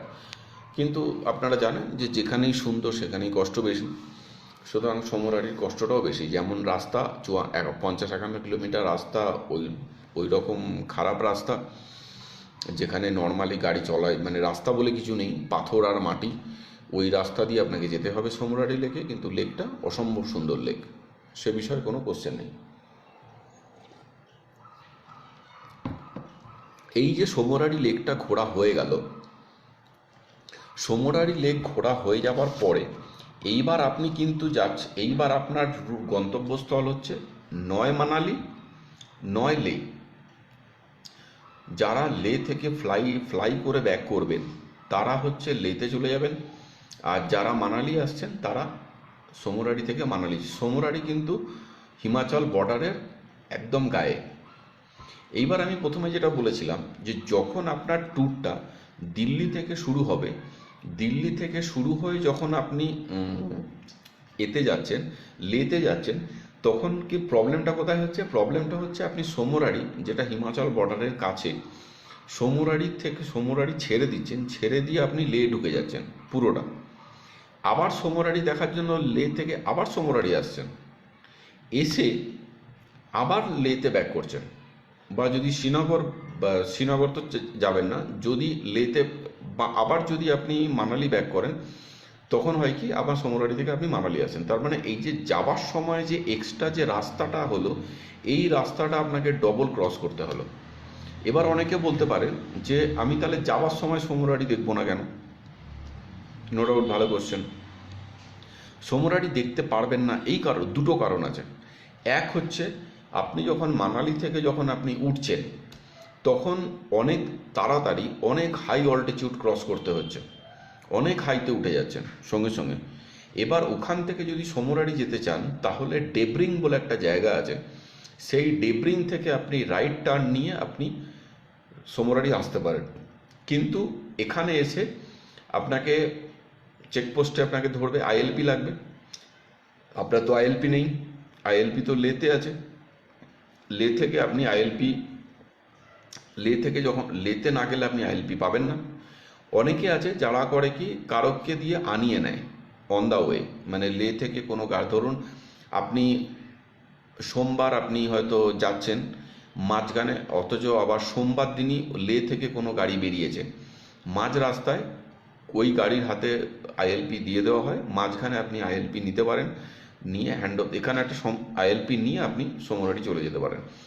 এখানে একটা সমস্যা হয়, সেটা হচ্ছে আপনার ডকুমেন্টেশন পাঠানোর একটা সমস্যা, নামের স্পেলিংয়ের একটা সমস্যা। কোথাও যদি কোনো গণ্ডগোল হয়, আপনার আইডি প্রুফের সাথে যদি না মেলে, তাহলে আপনি অ্যালাউ হবেন না। নাম্বার 3 হচ্ছে, সেই গাড়ি যদি মাঝখানে কোথাও একটা ব্রেকডাউন হয়ে যায়, ব্যাস পুরোটা গেল, আইএলবির পয়সাও গেল, সব গেল। আবার আপনাকে লে যেতে হবে, বা দিনটা তো গেলই, পুরো প্ল্যানটা 12টা বেজে গেল। সেই জন্য আমরা বলি ওরমভাবে আনসার্টেনভাবে এই ট্রেনে আপনি করবেন না, কোনো কিছুই প্ল্যান করবেন না যেটা আনসার্টেন থাকে। নাম্বার টু অপশান হচ্ছে অনেক ট্রাভেল এজেন্ট করায়, সোমরারি করিয়ে করায়। সোমরারি জাস্ট রিভার্সে চলে যায়, সোমরারির পরে প্যাংগং, প্যাংগং থেকে হান্ডার হয়ে লাস্টে লেতে ঢোকে। তারা একটা সুবিধা করে কি, তারা কস্টিংটা তো ঠিক নিয়ে নিচ্ছে আপনার কাছ থেকে, কিন্তু এই রুটে যদি ওরা নিয়ে যায় তাহলে গাড়ির কস্টিং অনেক কমে যায় আর স্টে কমে যায়। তাতে হয় কি, ওদের কস্টিং কিছুটা বেঁচে যায়। আপনার প্রবলেমটা কোথায়? আপনার প্রবলেমটা হবে একটা গাড়ির মধ্যে যদি 12 জন থাকে, যদি আমি 12 জনের একটা গ্রুপ ধরে নিই, তাহলে 12 জন প্রথমে হচ্ছে দিল্লি থেকে ভলভো বা চণ্ডীগড় থেকে গাড়ি করে মানালি এলো। মানালি থেকে পরের দিন আপনি রোতাং হয়ে সোজা ওপরে উঠছেন, উঠে জিসপা বা সরচুতে কোনো কারণে আপনার কোনো মেডিকেল হেল্প দরকার হলো, যদি জিসপায় থাকেন তো বেঁচে গেলেন, যদি সরচুতে থাকেন ওখানে কিছুই পাবেন না, কিচ্ছু নেই, অল্টিটিউড অনেক হাই। এবার যদি কোনো মেডিকেল দরকার পড়ে তাহলে কিন্তু আপনাকে চলে যাচ্ছে সোমরারি, যেখানে দূর দূর পর্যন্ত কিচ্ছু নেই, সোমরারিতে আপনি পাবেন না। তারপরে চলে যাচ্ছেন প্যাংগং, প্যাংগংয়ে পাবেন না, তাংসেতে আপনি পেতে পারেন মেডিকেল সাপোর্ট। তার মানে যদি কোনো বাড়াবাড়ি কিছু হয় সে তো ওখানে মারাই যাবেন। তো সেই জন্য আমরা ওই রিস্কটা নিতে বারণ করি, একদমই করবেন না। তাতে একটা দিন বেশি, তাতে অল্প কিছু খরচা বেশি লাগুক, কিন্তু আপনি অলওয়েজ মেডিকেল সাপোর্টের সাথে থাকুন অন্তত প্রথম 2-3 দিন, তারপরে গিয়ে হ্যাবিচুয়েটেড হয়ে যায়, তারপরে আর কিছু হয় না। সেই জন্য আমরা প্রথমটা ওইভাবেই রাখি যাতে পুরো মেডিকেল সাপোর্ট থাকে, সে জিসপাই বলুন, লে বলুন, সরচু বলুন। তারপরে যখন নুব্রা প্যাংগং ঢুকে যাচ্ছেন তারপরে কিছু লাগছে না। তো এইটা হলো সোমরারি। এবার সোমরারি থেকে বেরিয়ে আমি আগের দিন একটা টাচ করেছিলাম, ধরুন আপনার সোমরারি থেকে লে ব্যাক করছেন, এখানে দুটো জিনিস আছে। একটা হচ্ছে যদি আপনার আইটেনারিতে সোকার লেক থাকে, সোকার একটা ছোট লেক আছে যেটা ডেবরিংয়ের পাশেই পড়বে, রাস্তার ধারে, রাস্তার ধারে ইন দ্য সেন্স ওরকম নয়, মানে টার্ন নিয়ে, তো ডেবরিং থেকে কাছেই পড়বে। যদি সোকার লেক আপনি যদি আইটেনারিতে থাকে তাহলে কিন্তু আপনি লে যাবার পথে হেমিস্টিক্সে র্যাঞ্চো স্কুল কভার করতে পারবেন না, কারণ ওখান থেকে আপনাকে সোকার হয়ে ডেবরিং হয়ে যখন উপসি কারু হয়ে গাড়িটা যাবে তখন অনেক দেরি হয়ে যাবে, পারবেন না। যদি সোকার লেক আপনার আইটেনারিতে না থাকে, অথচ কোনো কারণে লেতে আপনি একটা দিন বেশি দিতে পারেননি, হেমিস্টিক্সে আর র্যাঞ্চো স্কুলটা বাদ পড়ে গেছে, তাহলে আপনি সোমরারি থেকে যদি ডাইরেক্ট লেতে যান সোকার বার দিয়ে, তাহলে আপনি ওই 3টে কভার করে নিতে পারবেন। সেখানেও একটা কোশ্চেন আছে যে র্যাঞ্চো স্কুলটা হয়তো আপনি যখন পৌঁছালেন তখন বন্ধ হয়ে যেতে পারে। তো এইটা একটা ব্যাপার থাকে, সব কিছুতেই একটা আপনি টাচ করে গেলেন, বাইরে থেকে দেখে চলে গেলেন, কিন্তু ভেতরে কিছু ঢুকতে পারবেন না। এইবার সোমরারি থেকে আপনি লে পৌঁছে গেলেন, আর যদি আপনি মানালি আসেন, এইবার যে জিনিসটা আসছে, এইবার আমি সোমরারি থেকে ডেবরিং পর্যন্ত আসার পরে আমি এইখান থেকে আর মানালি ডেসক্রিপশানটা দেবো না। তার একটাই কারণ, আপনাদের মাথাতে পুরো জিনিসটা ঢুকবে না। আমি করব কি, এখন মানালি থেকে ব্যাক করব, মানালি থেকে উঠে আমি ডেবরিং হয়ে লে পর্যন্ত যাব। যদি আমি সেটা করি তাহলে হয় কি, টোটালটাই আপনার ক্রস কভার হয়ে গেল। এবং আপনি মাথায় রাখবেন ডেবরিংটা কিন্তু মিড পয়েন্ট ছিল, সোমরারি থেকে ডেবরিং হয়ে দুটো রাস্তা চলে যায়, ডান দিকে হচ্ছে উপসি কারু হয়ে লে চলে যায়, বাঁ দিকে হচ্ছে পাং হয়ে মানালি ঢোকে। এবার আরেকটা দুটো কাট আছে, সেটা হচ্ছে উপসি কারু। যদি আপনার কাছে আইএলপি আগে থেকে রেডি থাকে তাহলে আপনি কারু থেকেও সোজা প্যাংগং চলে যেতে পারেন, কারু থেকে শক্তি হয়ে দুর্বুক হয়ে আপনি তাংসে হয়ে প্যাংগং চলে যেতে পারেন। কিন্তু যেহেতু আপনার কাছে স্টার্টিং পয়েন্টে আপনি যখন মানালি থেকে যদি ঢোকেন, তাহলে যেহেতু আইএলপি থাকে না, সেহেতু আপনি ওটা করতে পারবেন না। আর উপসি থেকে একটা রাস্তা আছে, সেই রাস্তাটা আছে খুবই টাফ রাস্তা, ওটা বাইকার্সরাই যেতে পারে, বড় গাড়ি যায় না, খুবই খারাপ রাস্তা ওটা। এবার আমি ওইখান পর্যন্ত স্টপ করে এবার আমি চলে আসছি মানালির পাটে। মানালি থেকে আমি উঠছি, তাতে হবে কি, আপনার পাসগুলো বা রাস্তাগুলো বোঝাতে সুবিধা হবে আপনাকে। মানালি থেকে জেনারেলি যারা লাদাখ গ্রুপ হয়, তারা, আমাদের কিছু প্যাকেজ থাকে, যেগুলো আমরা দিল্লি থেকে ভায়া ভলভো উঠিয়ে নিয়ে আসি, তাতে হয় কি দিনটা অনেকটা বেঁচে যায়। কারণ দিল্লি থেকে আপনি খুব তাড়াতাড়ি রাজধানী ধরুন, ফ্লাইট ধরুন, আপনি দিল্লি চলে আসবেন। দিল্লি চলে আসার পরে দিল্লি থেকে আমরা সেম ডে রাত্রেবেলা ওভারনাইট ভলভো থাকে, ভলভো ধরে আমরা মানালি নিয়ে চলে আসি। তাতে করে কস্টিংটা অনেকটা কমে যায়। এবার মানালি থেকে একদিনটা রেস্ট দেওয়া হয়। ভলভোতে আসার সুবিধাটা এটাই, ভলভোতে আসলে হয় কি আপনি পরের দিন সকালবেলা পৌঁছে যাচ্ছেন। সকালবেলা পৌঁছে গিয়ে আপনি মানালিতে সেই দিনটা পুরোটা রেস্ট নিন। কারণ তারপরের দিন থেকে লম্বা জার্নি শুরু হবে, যে জার্নি গিয়ে থামবে একদম লে এয়ারপোর্ট বা শ্রীনগর, যাই হোক যেটাই আপনি করেন সেইখানে গিয়ে থামবে। অথবা যদি সেম মানালি ব্যাক করেন তাহলে আবার মানালি না আসা পর্যন্ত লম্বা টাফ ট্রেনে লম্বা জার্নি চলবে। তো সেদিনটা স্টে করে নিলেন। আর যদি চণ্ডীগড় থেকে আসেন, চণ্ডীগড় থেকে আসার প্রবলেমটা হচ্ছে চণ্ডীগড় থেকে আপনি যখন আসছেন মানালি, তখন মানালি পৌঁছতে পৌঁছতে অ্যারাউন্ড সন্ধে হয়ে যাচ্ছে। তো সন্ধে হয়ে যাচ্ছে, সন্ধ্যের পরে তারপরে আপনাকে পরের দিন সকালবেলা আবার গাড়ি চলে আসবে লাদাখে পিক আপ করার জন্য। সেটা হচ্ছে একটা মেন সমস্যা। আর তাতে করে আপনি রেস্ট পাবেন না। যদি কোনো কারণে শরীরে প্রবলেম হয়, যদি মনে হবে যে আমার একটু রেস্ট নেওয়ার দরকার ছিল, কিন্তু সেটা পারবেন না। আরেকটা জিনিস বাই দ্য ওয়ে আমি বলে দিই, পরে ভুলে যাব আবার। সেটা হচ্ছে আমি শ্রীনগর থেকে যদি আমি মানালি দিল্লি পর্যন্ত যদি আমি ধরি, বা চণ্ডীগড় পর্যন্ত যদি আমি ধরি, এই পুরো ট্রেনটাতে 3টে গাড়ি চেঞ্জ হয়, 3টে সেক্টরের গাড়ি চেঞ্জ হয়। প্রথমে শ্রীনগর থেকে যেটা লে পর্যন্ত আসে সেটা হচ্ছে জম্মুর গাড়ি, এই শ্রীনগরের গাড়ি থাকে, JK-01 নাম্বারের বা 02 নাম্বারের গাড়ি থাকবে। ওই গাড়ি কিন্তু লেতে অ্যালাউ হবে না, লেতে কিন্তু ওই গাড়ি অ্যালাউ নেই। লের জন্য লের আলাদা গাড়ি আছে। JK-10 ছিল, এখন জানি না ওটা কি হবে ইউটি হয়ে যাওয়ার পরে। তো লাদাখের গাড়ি আপনাকে, তার মানে শ্রীনগর থেকে যে গাড়িটা নিলেন সেই গাড়িটা কার্গিল হয়ে লে ছেড়ে দিল। লে ছেড়ে দিয়ে গাড়ি কিন্তু আবার ব্যাক করে চলে গেল শ্রীনগরে, ফাঁকা গাড়ি ব্যাক করে চলে যাবে। লেতে যে পার্টে আছে, লে পার্টের গাড়ি পুরো লেটা ঘোরাবে, ঘুরিয়ে লের গাড়ি মানালি আসতে পারে অনলি ড্রপিং, শুধু মানালিতে ড্রপ করে দিয়ে গাড়ি চলে যাবে, আর কিন্তু কিছু করবে না, কোনো সাইট সিন কিছু হয় না। আমরা করি কি, লাদাখের গাড়িটাকে মানালি পর্যন্ত নিয়ে আসি, মানালি থেকে চণ্ডীগড় যে গাড়িটা যাবে সেটা আবার হিমাচলের গাড়ি যাবে বা এখানকার গাড়ি যাবে। 3টে সেক্টরে গাড়ি চেঞ্জ হয়, এবং প্রতিটা গাড়ি লাদাখে, এই মানালিতে যে লাদাখের গাড়িটা আপনাকে ছাড়লো সে কিন্তু আবার ফাঁকা গাড়ি নিয়ে লেতে চলে যাবে। যদি যাওয়ার সময় কোনো বুকিং পায় সেটা ওদের ব্যাপার, কিন্তু কস্টিং ধরা থাকে। ইউনিয়ন রেট ফিক্স, এখানে কারোর কোনো কিছু মানে করার নেই। এখানে দর কষাকষিও হয় না, বার্গেনও হয় না, একদম ইউনিয়ন রেট যা আছে তাতেই কিন্তু পুরো গাড়ি চলে। এইটা হলো। এবার সুতরাং বুঝতে পারছেন যে লাদাখ সার্কিটটাতে মেন যে কস্টিংটা থাকে ট্রান্সপোর্ট। সেই জন্য আমরা বলি কি, লোক যত অপটিমাম লোক হবে, যেমন ধরুন 6 জন, 12 জন, 18 জন, 24 জন, এই অপটিমাম লোক থাকলে কিন্তু কস্টিংটা একদম অপটিমাম লেভেলে থাকে, বাড়েও না কমেও না, ঠিকঠাক থাকে। কিন্তু যদি অড ফিগারে হয়ে যায় তাহলে কিন্তু মেন প্রবলেম, কারণ ট্রান্সপোর্ট শেয়ারটা অনেক বেশি হয়ে যায় পার হেড। এইটা হলো ট্রান্সপোর্ট পার্ট।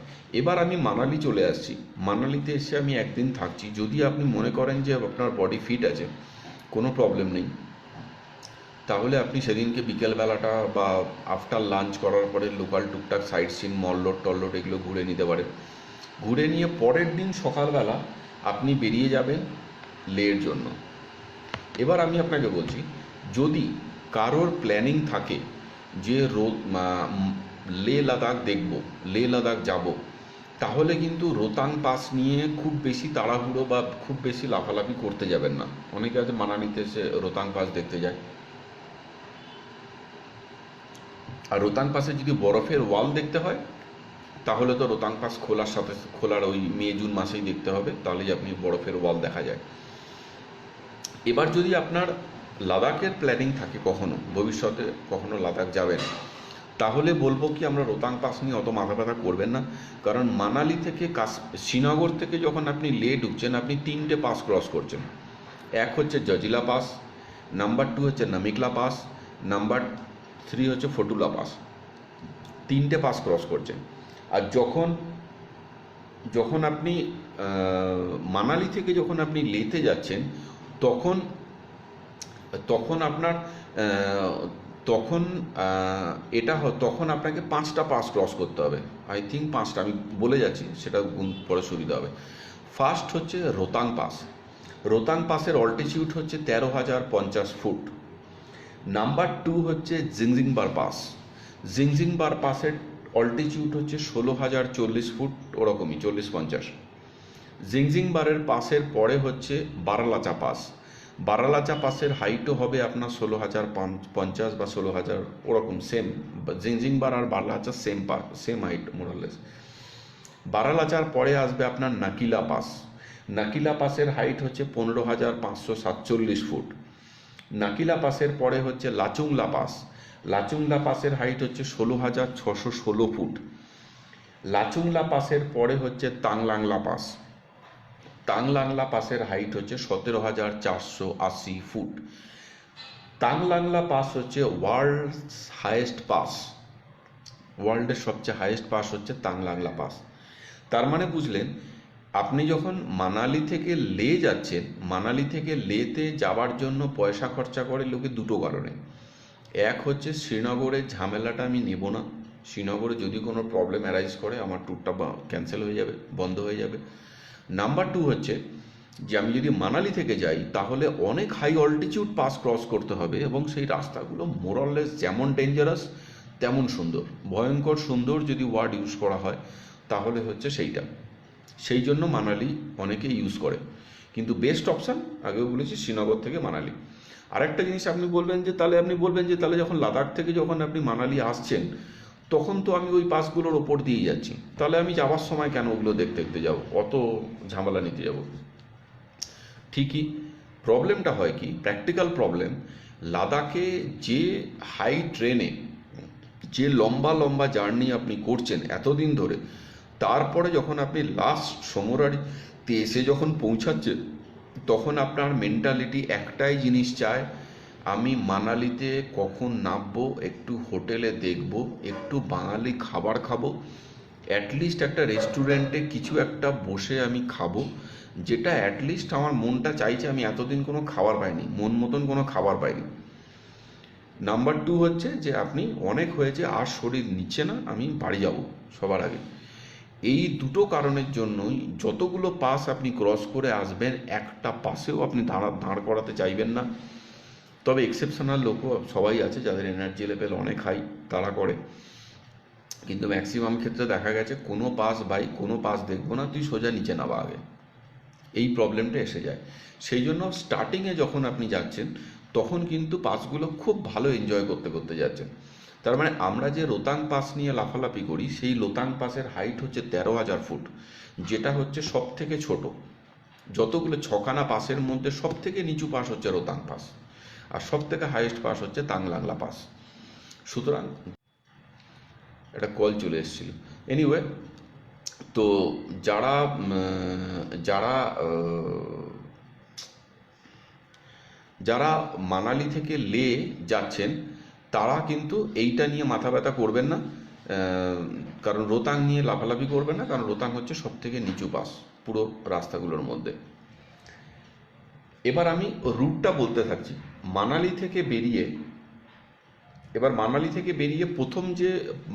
থেকে বেরিয়ে আপনি যখন যাচ্ছেন তখন আপনি ফার্স্ট পড়ছে গুলাবা চেকপোস্ট।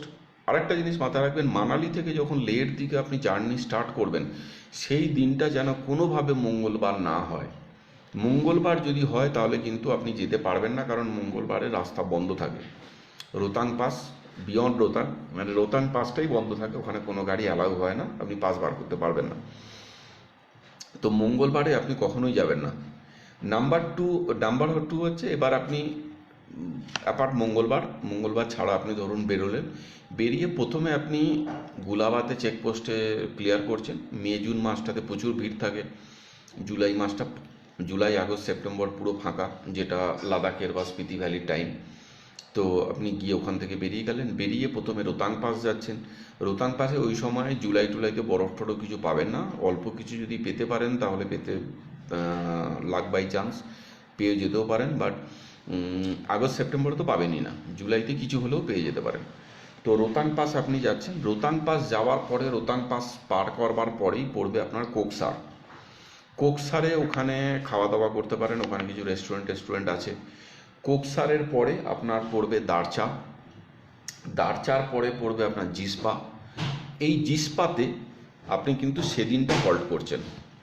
জিসপাতে হল্ট করার সুবিধা অসুবিধা দুটোই আমি বলছি। যারা লেতে যাচ্ছেন তারা কিন্তু যেটা আছে, যারা লাদাখ যাচ্ছেন তারা কিন্তু মানালি আর লাদাখ এর দুটোর মাঝখানের মিড পয়েন্টটা কিন্তু পড়ে আপনার এতে, মিড পয়েন্টটা পড়ে আপনার সরচুতে, মিড পয়েন্টটা পড়ে সরচুতে, ঠিক একদম সরচুটা হচ্ছে মোরলেস একদম মাঝখানে পড়বে। যেমন সিমলা মানালির মাঝখানে পড়বে মান্ডি, ঠিক ওরকম 150 149 এরকম যেমন পড়ে মান্ডিটা, ওরকমই একদম মাঝখানে পড়ে সরচু। জিসপাটা পড়ে আরও আগে, মানালি সরচু দুটোই হিমাচল বর্ডারে, মানে হিমাচলের মধ্যে। তো সরচুতে আমরা থাকতে বারণ করি, তার কারণ হলো সরচুর অল্টিটিউড অনেক হাই, এবং ওখানে টেন্ট আছে, ছোট ছোট হোমস্টে আছে, যেখানে কিন্তু ওই হাই অল্টিটিউডে যা হাওয়া চলে আর যা মেডিকেল সাপোর্ট একদমই নেই। যদি যেতে যেতে আপনি ধরুন মানালি থেকে বেরিয়ে হাই অল্টিটিউডে উঠছেন, কোনো ভমিটিং হচ্ছে বা কোনো কারণে মাথা ধরছে বা কোনো কারণে অক্সিজেন লেভেল কম হচ্ছে, তাহলে কিন্তু Sarchu will be a big problem, কারণ ওখানে কিছুই পাবেন না, কোনো মেডিকেল সাপোর্ট কিছু নেই। তো সেই জন্য আমরা সরচুটাকে অ্যাভয়েড করতে বলি, আমরা জিসপাতে থাকতে বলি। জিসপার ফেসিলিটি অনেক বেটার, জিসপাতে হোটেলও অনেক ভালো থাকে, তারপরে জিসপা মেডিকেল ফেসিলিটি পেয়ে যাবেন। যা প্রবলেম কিন্তু এই মানালি থেকে জিসপা যাওয়ার মধ্যেই হবে। জিসপা যদি ঠিকঠাক পৌঁছে যান তারপরে আর কোনো প্রবলেম হবে না। জেনারেলি এই ধরনের এই হিল সিকনেস জাতীয় কোনো প্রবলেম কিন্তু আসবে না। তো জিসপাতে স্টে করলেন। জিসপাতে স্টে করাতে অসুবিধা আর একটাই, সেটা হচ্ছে জিসপা থেকে পরের দিন যে লাদাখ লে যাচ্ছেন, এটা কিন্তু মোরাললেস 380 কিলোমিটার মতো জার্নি আছে, যেহেতু আমি জিসপাতে স্টে করেছি। তো এনিওয়ে কিছু করার নেই, নিজের সেফটি সবার আগে। তো জিসপাতে আপনি থাকলেন, থেকে আপনি পরের দিন জিসপার ভ্যালিটা, জিসপার জায়গাটা অত্যন্ত সুন্দর, খুব সুন্দর জায়গা, ভালো ছবি টবি ভালো তুলেন, মানে ছবি তোলার জন্য তো পুরো রাস্তাটাই পারফেক্ট, আপনি গাড়ি দাঁড় করিয়ে করিয়ে ছবি তুলতে হবে, এরকম রাস্তা পড়ে। তো আপনি জিসপাটা পেরোলেন, জিসপাটা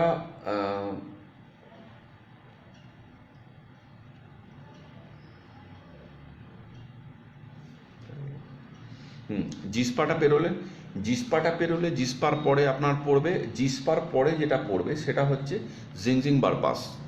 জিংজিংবার পাস আর বারালাজা পাস, মোরালেস পাশাপাশি পড়বে। ওখানে আপনি অন দ্য ওয়েতে সুরাজতাল, দীপকতাল দুটো লেক আপনি দেখে নিতে পারেন, রাস্তার ধারে পড়বে, দুটো লেকের সামনে উপর থেকে দেখতে পারেন।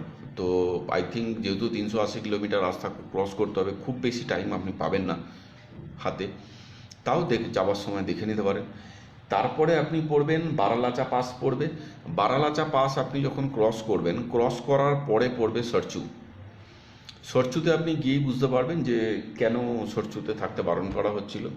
তো সরচু পড়বে, সরচুর পরে, সরচুটা পার করার পরে একটা ব্রিজ পড়বে, যে ব্রিজের আগে হিমাচল শেষ, ব্রিজের এপারটা হচ্ছে হিমাচল, ব্রিজের ওপারটা হচ্ছে লাদাখ। তো ওই ব্রিজটা যখনই আপনি ক্রস করছেন, এবার আপনি লাদাখ রিজিয়ানে পৌঁছে যাচ্ছেন।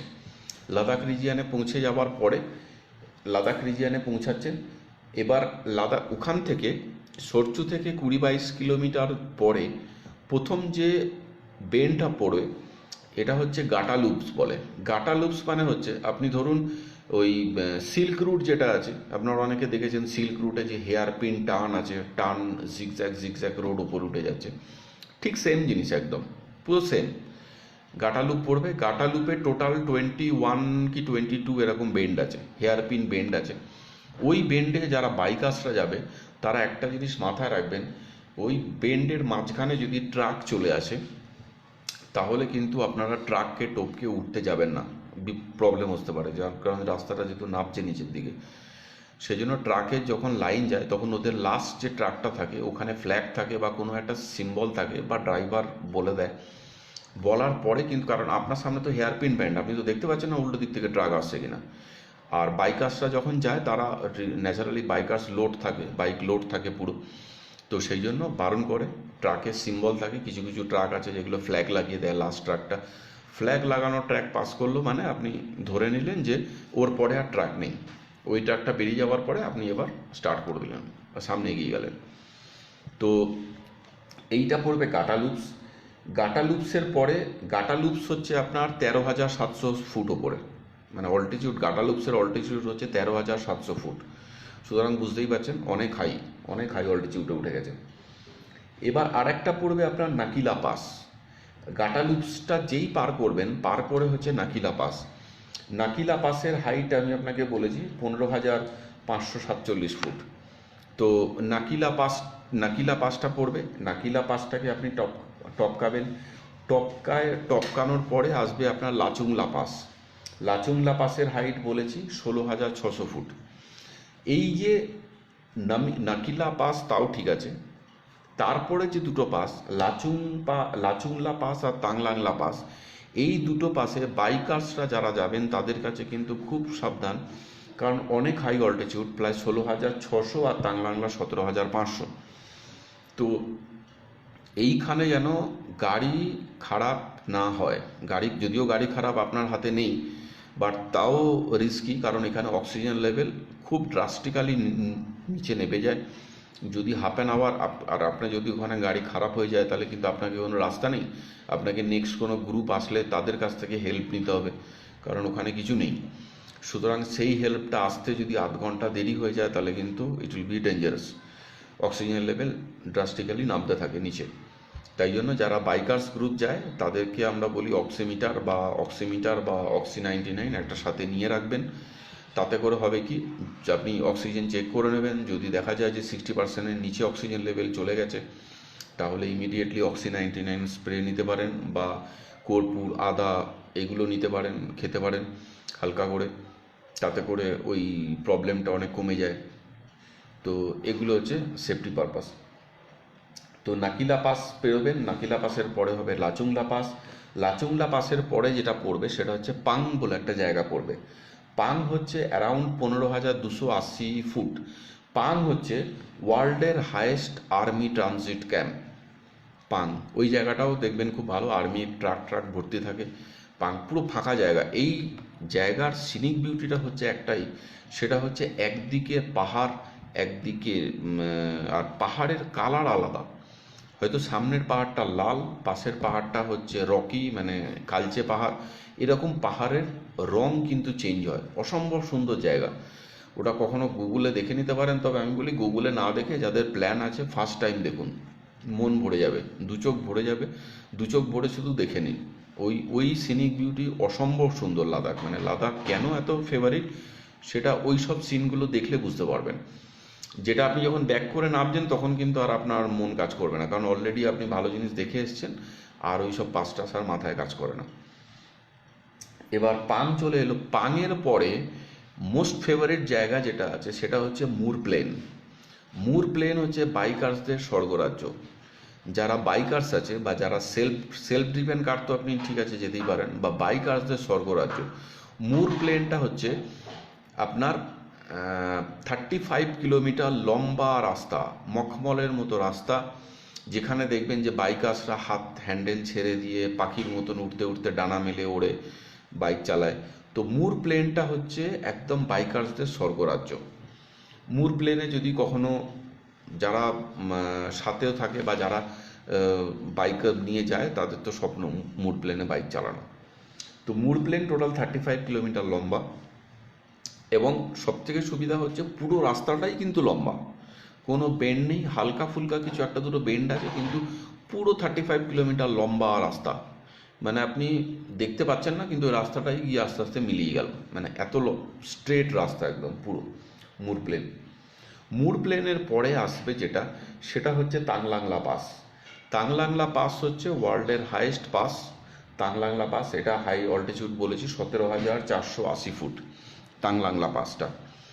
তাংলাংলা পাস যখন আপনি চলে এলেন, তাংলাংলা পাসটা ক্রস করবার পরে আপনি দুটো আপনি তাংলাংলা পাসের আগে পাংটা যেই পেরোলেন, পাংয়ের পরেই কিন্তু পড়বে ডেবরিং। ডেবরিং কোনটা? সোমরাড়ি থেকে আমরা যে রাস্তাটা ডেবরিংয়ে এসে টাচ করেছিলাম, সেই রাস্তাটা হচ্ছে ডেবরিং। ওই জন্য আমি এই পার্টটা আমি মানালি থেকে বললাম, তাতে করে পাসগুলো লোকেশনটা বুঝতে সুবিধা হয়। কারণ ডেবরিং থেকে যারা মানালি নামছে তারা সোজা পাং, জিসপা, সরচু টরচু হয়ে নেমে যাচ্ছে। আর যারা উপরে যাচ্ছে, যারা লে যাচ্ছে মানালি থেকে, তারা ডেবরিং পাবেন। ডেবরিংয়ের পরে উপসি, উপসির পরে কারু, কারুর পরে লে। এইটা হচ্ছে লে রাস্তাটা পুরোটা। এবার আরেকটা জিনিস হচ্ছে, যারা বাইক নিয়ে যাচ্ছেন তারা কিন্তু তান্ডি বলে একটা জায়গা আছে। তান্ডি হচ্ছে হিমাচলে, তান্ডিটা পড়বে আমি বলে দিচ্ছি, কোকসার, দারচা, শিশু, এর পরে পড়বে আপনার তান্ডি। তান্ডিতে হচ্ছে লাস্ট পেট্রোল পাম্প বিফোর লে। তান্ডিতে যারা বাইক নিয়ে যাবেন তারা কিন্তু তান্ডি পেট্রোল পাম্প থেকে পেট্রোল ভরে নেবেন, ফুল ট্যাঙ্কি করে নেবেন, এবং জার যেটা থাকবে সমস্ত জার কিন্তু ভরে নেবেন। কারণ এরপরে আপনি যতক্ষণ না কারু গিয়ে পৌঁছাচ্ছেন, বা লের কাছে কারু, তো ততক্ষণ পর্যন্ত কিন্তু আর কোনো পেট্রোল পাম্প পাবেন না। সুতরাং মাঝ রাস্তায় যদি পেট্রোল শেষ হয়ে যায় তাহলে কিন্তু প্রবলেমে পড়বেন। সুতরাং তান্ডি থেকে কিন্তু পুরো পেট্রোল লোড করে নেবেন। সবাই তাই করে, যত গাড়ি যায় বা বাইকার্স যায় তারা তান্ডি থেকে পুরো লোড করে নেয়। তো এইটা হচ্ছে মানালি থেকে আপনি যখন যাচ্ছেন। এবার আমি আশা করছি যে এবার হচ্ছে যে পুরোটা আমি বলে দিয়েছি। এবার ওদিক থেকে শ্রীনগর থেকে শুরু করে এদিকটা, আর মানালি থেকে শুরু করে এদিকটা পুরোটাই বলে দিয়েছি। এবার যাতায়াতের রাস্তাও তাই, শ্রীনগর থেকে আপনি শুরু করে মানালি বা দিল্লি চলে যেতে পারেন। মানালি থেকে শুরু করে মানালি আসতে পারেন, মানে দিল্লি টু দিল্লি আসতে পারেন। শ্রীনগর যারা অ্যাভয়েড করতে চাইছেন, অনেকে লে থেকে ফ্লাই করতে চাইছেন। তবে লে থেকে ফ্লাই সেটা যাওয়ার সময়, আসার সময়, মানে লে এয়ারপোর্ট থেকে pick up, Delhi drop, Delhi pick up, Leh airport drop, Leh airport pick up, Leh airport drop. বহু রকম অপশান আছে, বহু রুট আছে, বহু কিছু আছে। সুতরাং আপনি এত দেখেই বুঝতে পারলেন যে কত বড় একটা হিউজ সেক্টর, যে সেক্টরটাকে আপনি ক্রস করতে, যে সেক্টরটাতে আপনি পুরোটা হিউজ।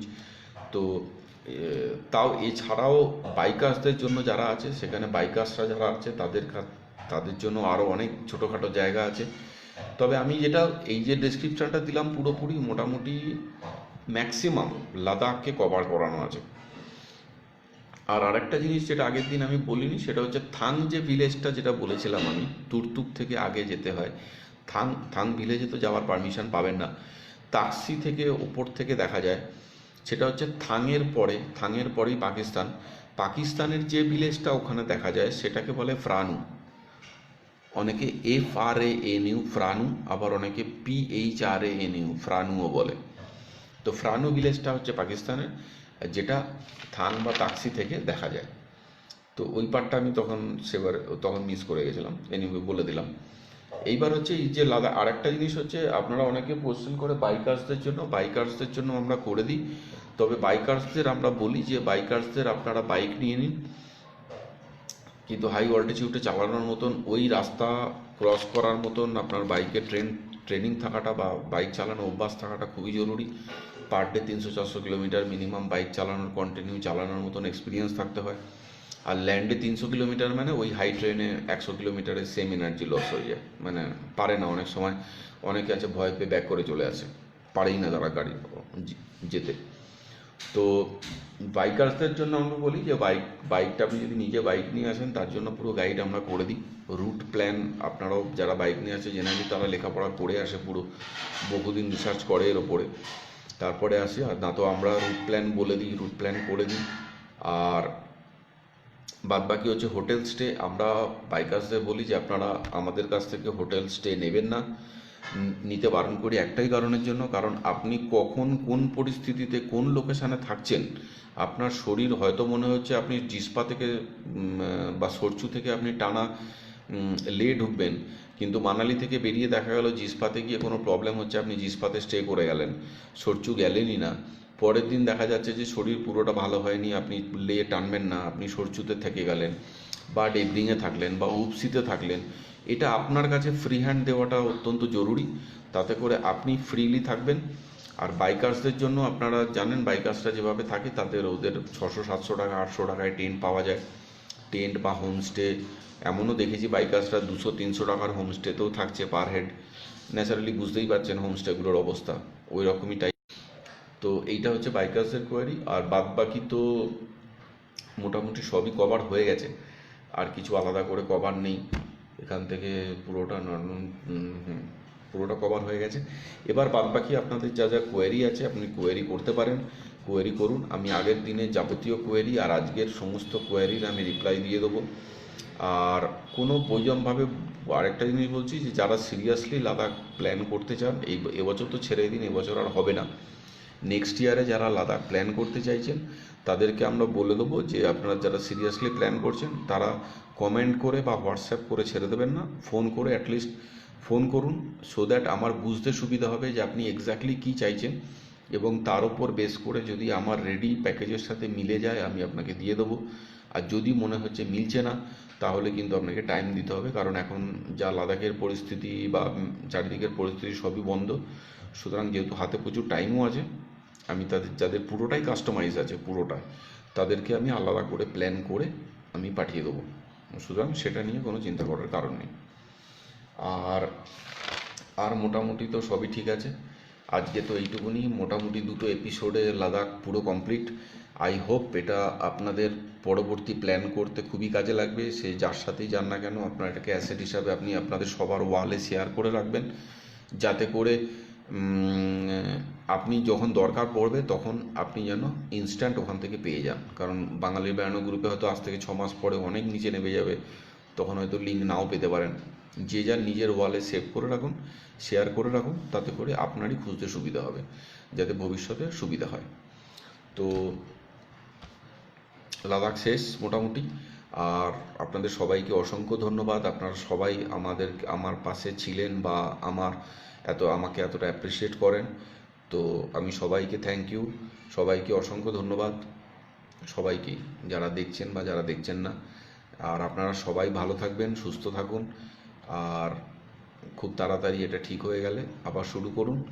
আর লাদাখে তো এমনি এবছর কিছু নেই, সবই নেক্সট ইয়ার। আর একটা জিনিস হচ্ছে নেক্সট ইয়ারে যারা প্ল্যান করছেন তাদেরকে বলে দিচ্ছি, অক্টোবরটা হয় না ঠিকঠাক, কারণ প্রতি বছরই অক্টোবর নভেম্বর মাসে লাদাখের ট্যাক্সি ইউনিয়নের মিটিং থাকে, যে মিটিংয়ে ওদের ট্রান্সপোর্ট রেট ঠিক হয়।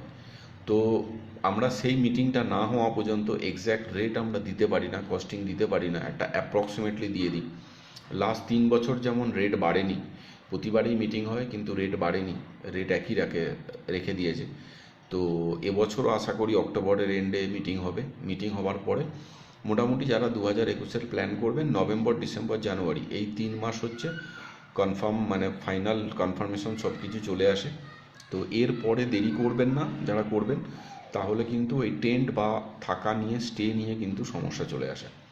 আর আপনারা যারা ভায়া ট্রাভেল এজেন্ট আসবেন তাদেরও বলে দিচ্ছি, ট্রাভেল এজেন্টকে সমস্ত কিছু বলবেন যে আমাকে রিটেন কনফার্মেশন দিতে, এবং তাদের অথেন্টিকেট কনফার্মেশন, এমন নয় যে আমি লিখে দিলাম হ্যাঁ কনফার্ম, অথেন্টিকেট কনফার্মেশন দিতে, যাতে করে আপনি স্যাঙ্গুইন শিওর শট হয়ে যান যে হ্যাঁ আপনার ওই জায়গায় ওই লোকেশানে টেন্ট বা হোটেল অলরেডি বুকড। কারণ ওখানে গিয়ে আপনি তো ট্রাভেল এজেন্টকে কেন কারোকেই ফোনে পাবেন না, কোনো ফোন নেটওয়ার্কও কাজ করবে না, তখন আপনি একটা বড়সড় প্রবলেমে পড়ে যাবেন।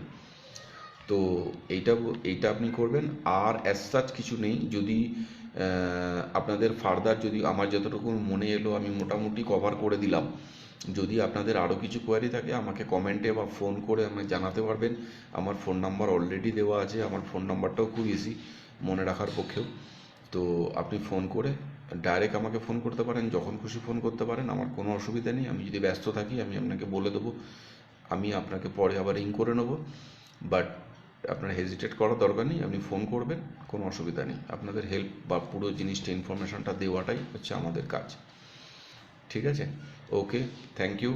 আপনারা সবাই ভালো থাকবেন। আর দেখি যদি আবার ফার্দার যদি কোনো কিছু টপিক থাকে বা কোনো লোকেশান থাকে, সেটা নিয়ে আমি আবার লাইভে আসতে পারি। আর এমনি তো আমি মাঝে মধ্যেই সারপ্রাইজ লাইভ করি, তো সেটার জন্য আপনাদের যথেষ্ট উৎসাহ এবং যথেষ্ট সাড়া আমি পাই, এই জন্য নিজেরও খুব ভালো লাগে। আপনারা অনেকে খুব ভালোবাসেন আমাকে, তো সবার জন্য অসংখ্য ধন্যবাদ, অসংখ্য ধন্যবাদ। আপনারা সবাই ভালো থাকবেন, সুস্থ থাকবেন। আর উৎপলদাকে অসংখ্য ধন্যবাদ। উৎপলদার এই আমার মতে, আমার মনে হয় লাদাখ নিয়ে মানে বাঙালিদের ট্রাভেল গ্রুপে আমার মনে হয় উৎপলদা মানে বাঙালির বেড়ানো গ্রুপই একমাত্র প্রথম যে এত ডিটেলসে লাদাখ গ্রুপ নিয়ে আলোচনা হয়েছে। আমার মনে হয় না, খুব কম ট্রাভেল এজেন্ট বা ট্রাভেল এজেন্টটা তো ছেড়েই দিন, ওরা অতটা জানেও না, জানার সম্ভবই নয়। আমার মনে হয় না কোনো গ্রুপ আছে যাতে লে লাদাখ নিয়ে এত ডিটেলসে আলোচনা হয়েছে, যাতে করে লে লাদাখটা ছবির মতন আপনার হাতের মুঠোয় চলে আসে পুরো, যেটা বাঙালির হাতের মুঠোয় ছিল না আজ পর্যন্ত। এটা আমার টার্গেট, এটা আমি চাই যে প্রতিটা বাঙালি লাদাখ আসুক, লাদাখটাকে এমনভাবে নখদর্পণে নিয়ে নিই। কিন্তু এটা ঠিকই যেটা আপনি পুরোটা অপারেট করতে পারবেন না, কিন্তু আপনার অ্যাটলিস্ট আপনি চোখ বুজিয়ে, আপনি কালকের লাইভ আর আজকের লাইভ যদি দুটো শোনেন, আপনি চোখ বুজিয়ে একটা ভিজুয়ালাইজ করতে পারবেন যে লাদাখ আমি কিভাবে প্ল্যান করব। আপনাকে কোনো গুগল দেখার দরকার নেই, কিছু দেখার দরকার নেই। আমার মতে এই লাইভটা এনাফ ফর ইউ। পুরোটাকে আপনি প্ল্যান করে নিতে পারবেন, যে আগে কোনোদিনই প্ল্যান করতে পারতেন না তারাও প্ল্যান করে নিতে পারবেন লাদাখ আমার এই লাইভটা শোনার পর। তো এটা আপনাদের কাছে একটা সবচেয়ে বড় হাতিয়ার, যেটা আপনি এই বাঙালির বেড়ানো গ্রুপের মাধ্যমে পাবেন বা পেয়ে যাবেন বা পেয়ে গেছেন। আর 2021-এও আমি বলছি, আমার আবার টার্গেট আছে, আমি প্রতিটা মধ্যবিত্ত লোক যাদের কাছে লাদাখ যাওয়াটা লাক্সারির ব্যাপার, যেখানে 28, 30, 32, 35, 40, 42 এর নিচে কোনো লাদাখ প্যাকেজই হয় না, সেটা আমরা 18, 19, 20, 23, ম্যাক্সিমাম খুব কম লোক হলে 6 জনের যদি হয়, আমি যদি বাই রোড ধরি 28,000, আই থিঙ্ক এই রেটে কোথাও আপনি কোনো কলকাতা কেন দিল্লি জম্মু যেখানে খুশি খুঁজে বেড়ান, আপনি এই প্যাকেজ পাবেন না কোথাও। আমার সেটাই টার্গেট আছে 2021-এ, আবার আমি সেম টার্গেট নিয়ে যাত্রা শুরু করব। আমি প্রতিটা মধ্যবিত্তর আমার অ্যাকচুয়ালি টার্গেট হচ্ছে অ্যাজ আ বাঙালি হিসাবে, আমি প্রতি গেস্টের ঘরে সেই প্রাইসটা পৌঁছে দিতে চাই যেটা তাদের হাতের নাগালের মধ্যে, যে প্রাইসটার জন্য তাদের ভাবতে হয় না, আমি সেই প্রাইসটা প্রতিটা গেস্টের ঘরে পৌঁছে দিতে চাই। এটাই হচ্ছে আমার টার্গেট 2021-এ। আবার এই টার্গেট নিয়ে আমি শুরু করব। এবার দেখা যাক কতটা সফল হয়। তবে আমার মনে হয় আপনাদের যা ভালোবাসা বা যা হেল্প আমি পাই বা ভালোবাসা পাই, তাতে করে আমার মনে হয় আপনাদের হাত ধরে আমি আমার যে স্বপ্নটা আছে সেটাকে আমি পূরণ করতে পারবো। এবং এর জন্য আমি ভবিষ্যতেও আপনাদের কাছে অনেক সাহায্য, অনেক হেল্প আমি চাই। উৎপলদা আমাকে প্রচুর হেল্প করেন, প্রচুরভাবে আমাকে বিশ্বাস করেন, চোখ বন্ধ করে বিশ্বাস করেন, ভালোবাসেন, এবং তার জন্য উৎপলদাকে যথেষ্ট সম্মান করি, এবং সেই সম্মানটা ওনার প্রাপ্য, এবং সেটা আমি জানি আপনারাও খুব করেন, এবং আমিও সেম জিনিসটাই করি। তো দেখা যাক 2021, আশা করি 2021-এর নতুন সূর্যোদয়, নতুন কিছু নিয়ে আমাদের জীবনে আসুক। আর বাদবাকি রেস্ট পার্টটা যেটা আছে ওটা কেটে যাবে অন্ধকার, কোনো অসুবিধা নেই। সবাই ভালো থাকুন, সুস্থ থাকুন, আর সবাই খুব এনজয় করুন। Thank you, good night to all of you.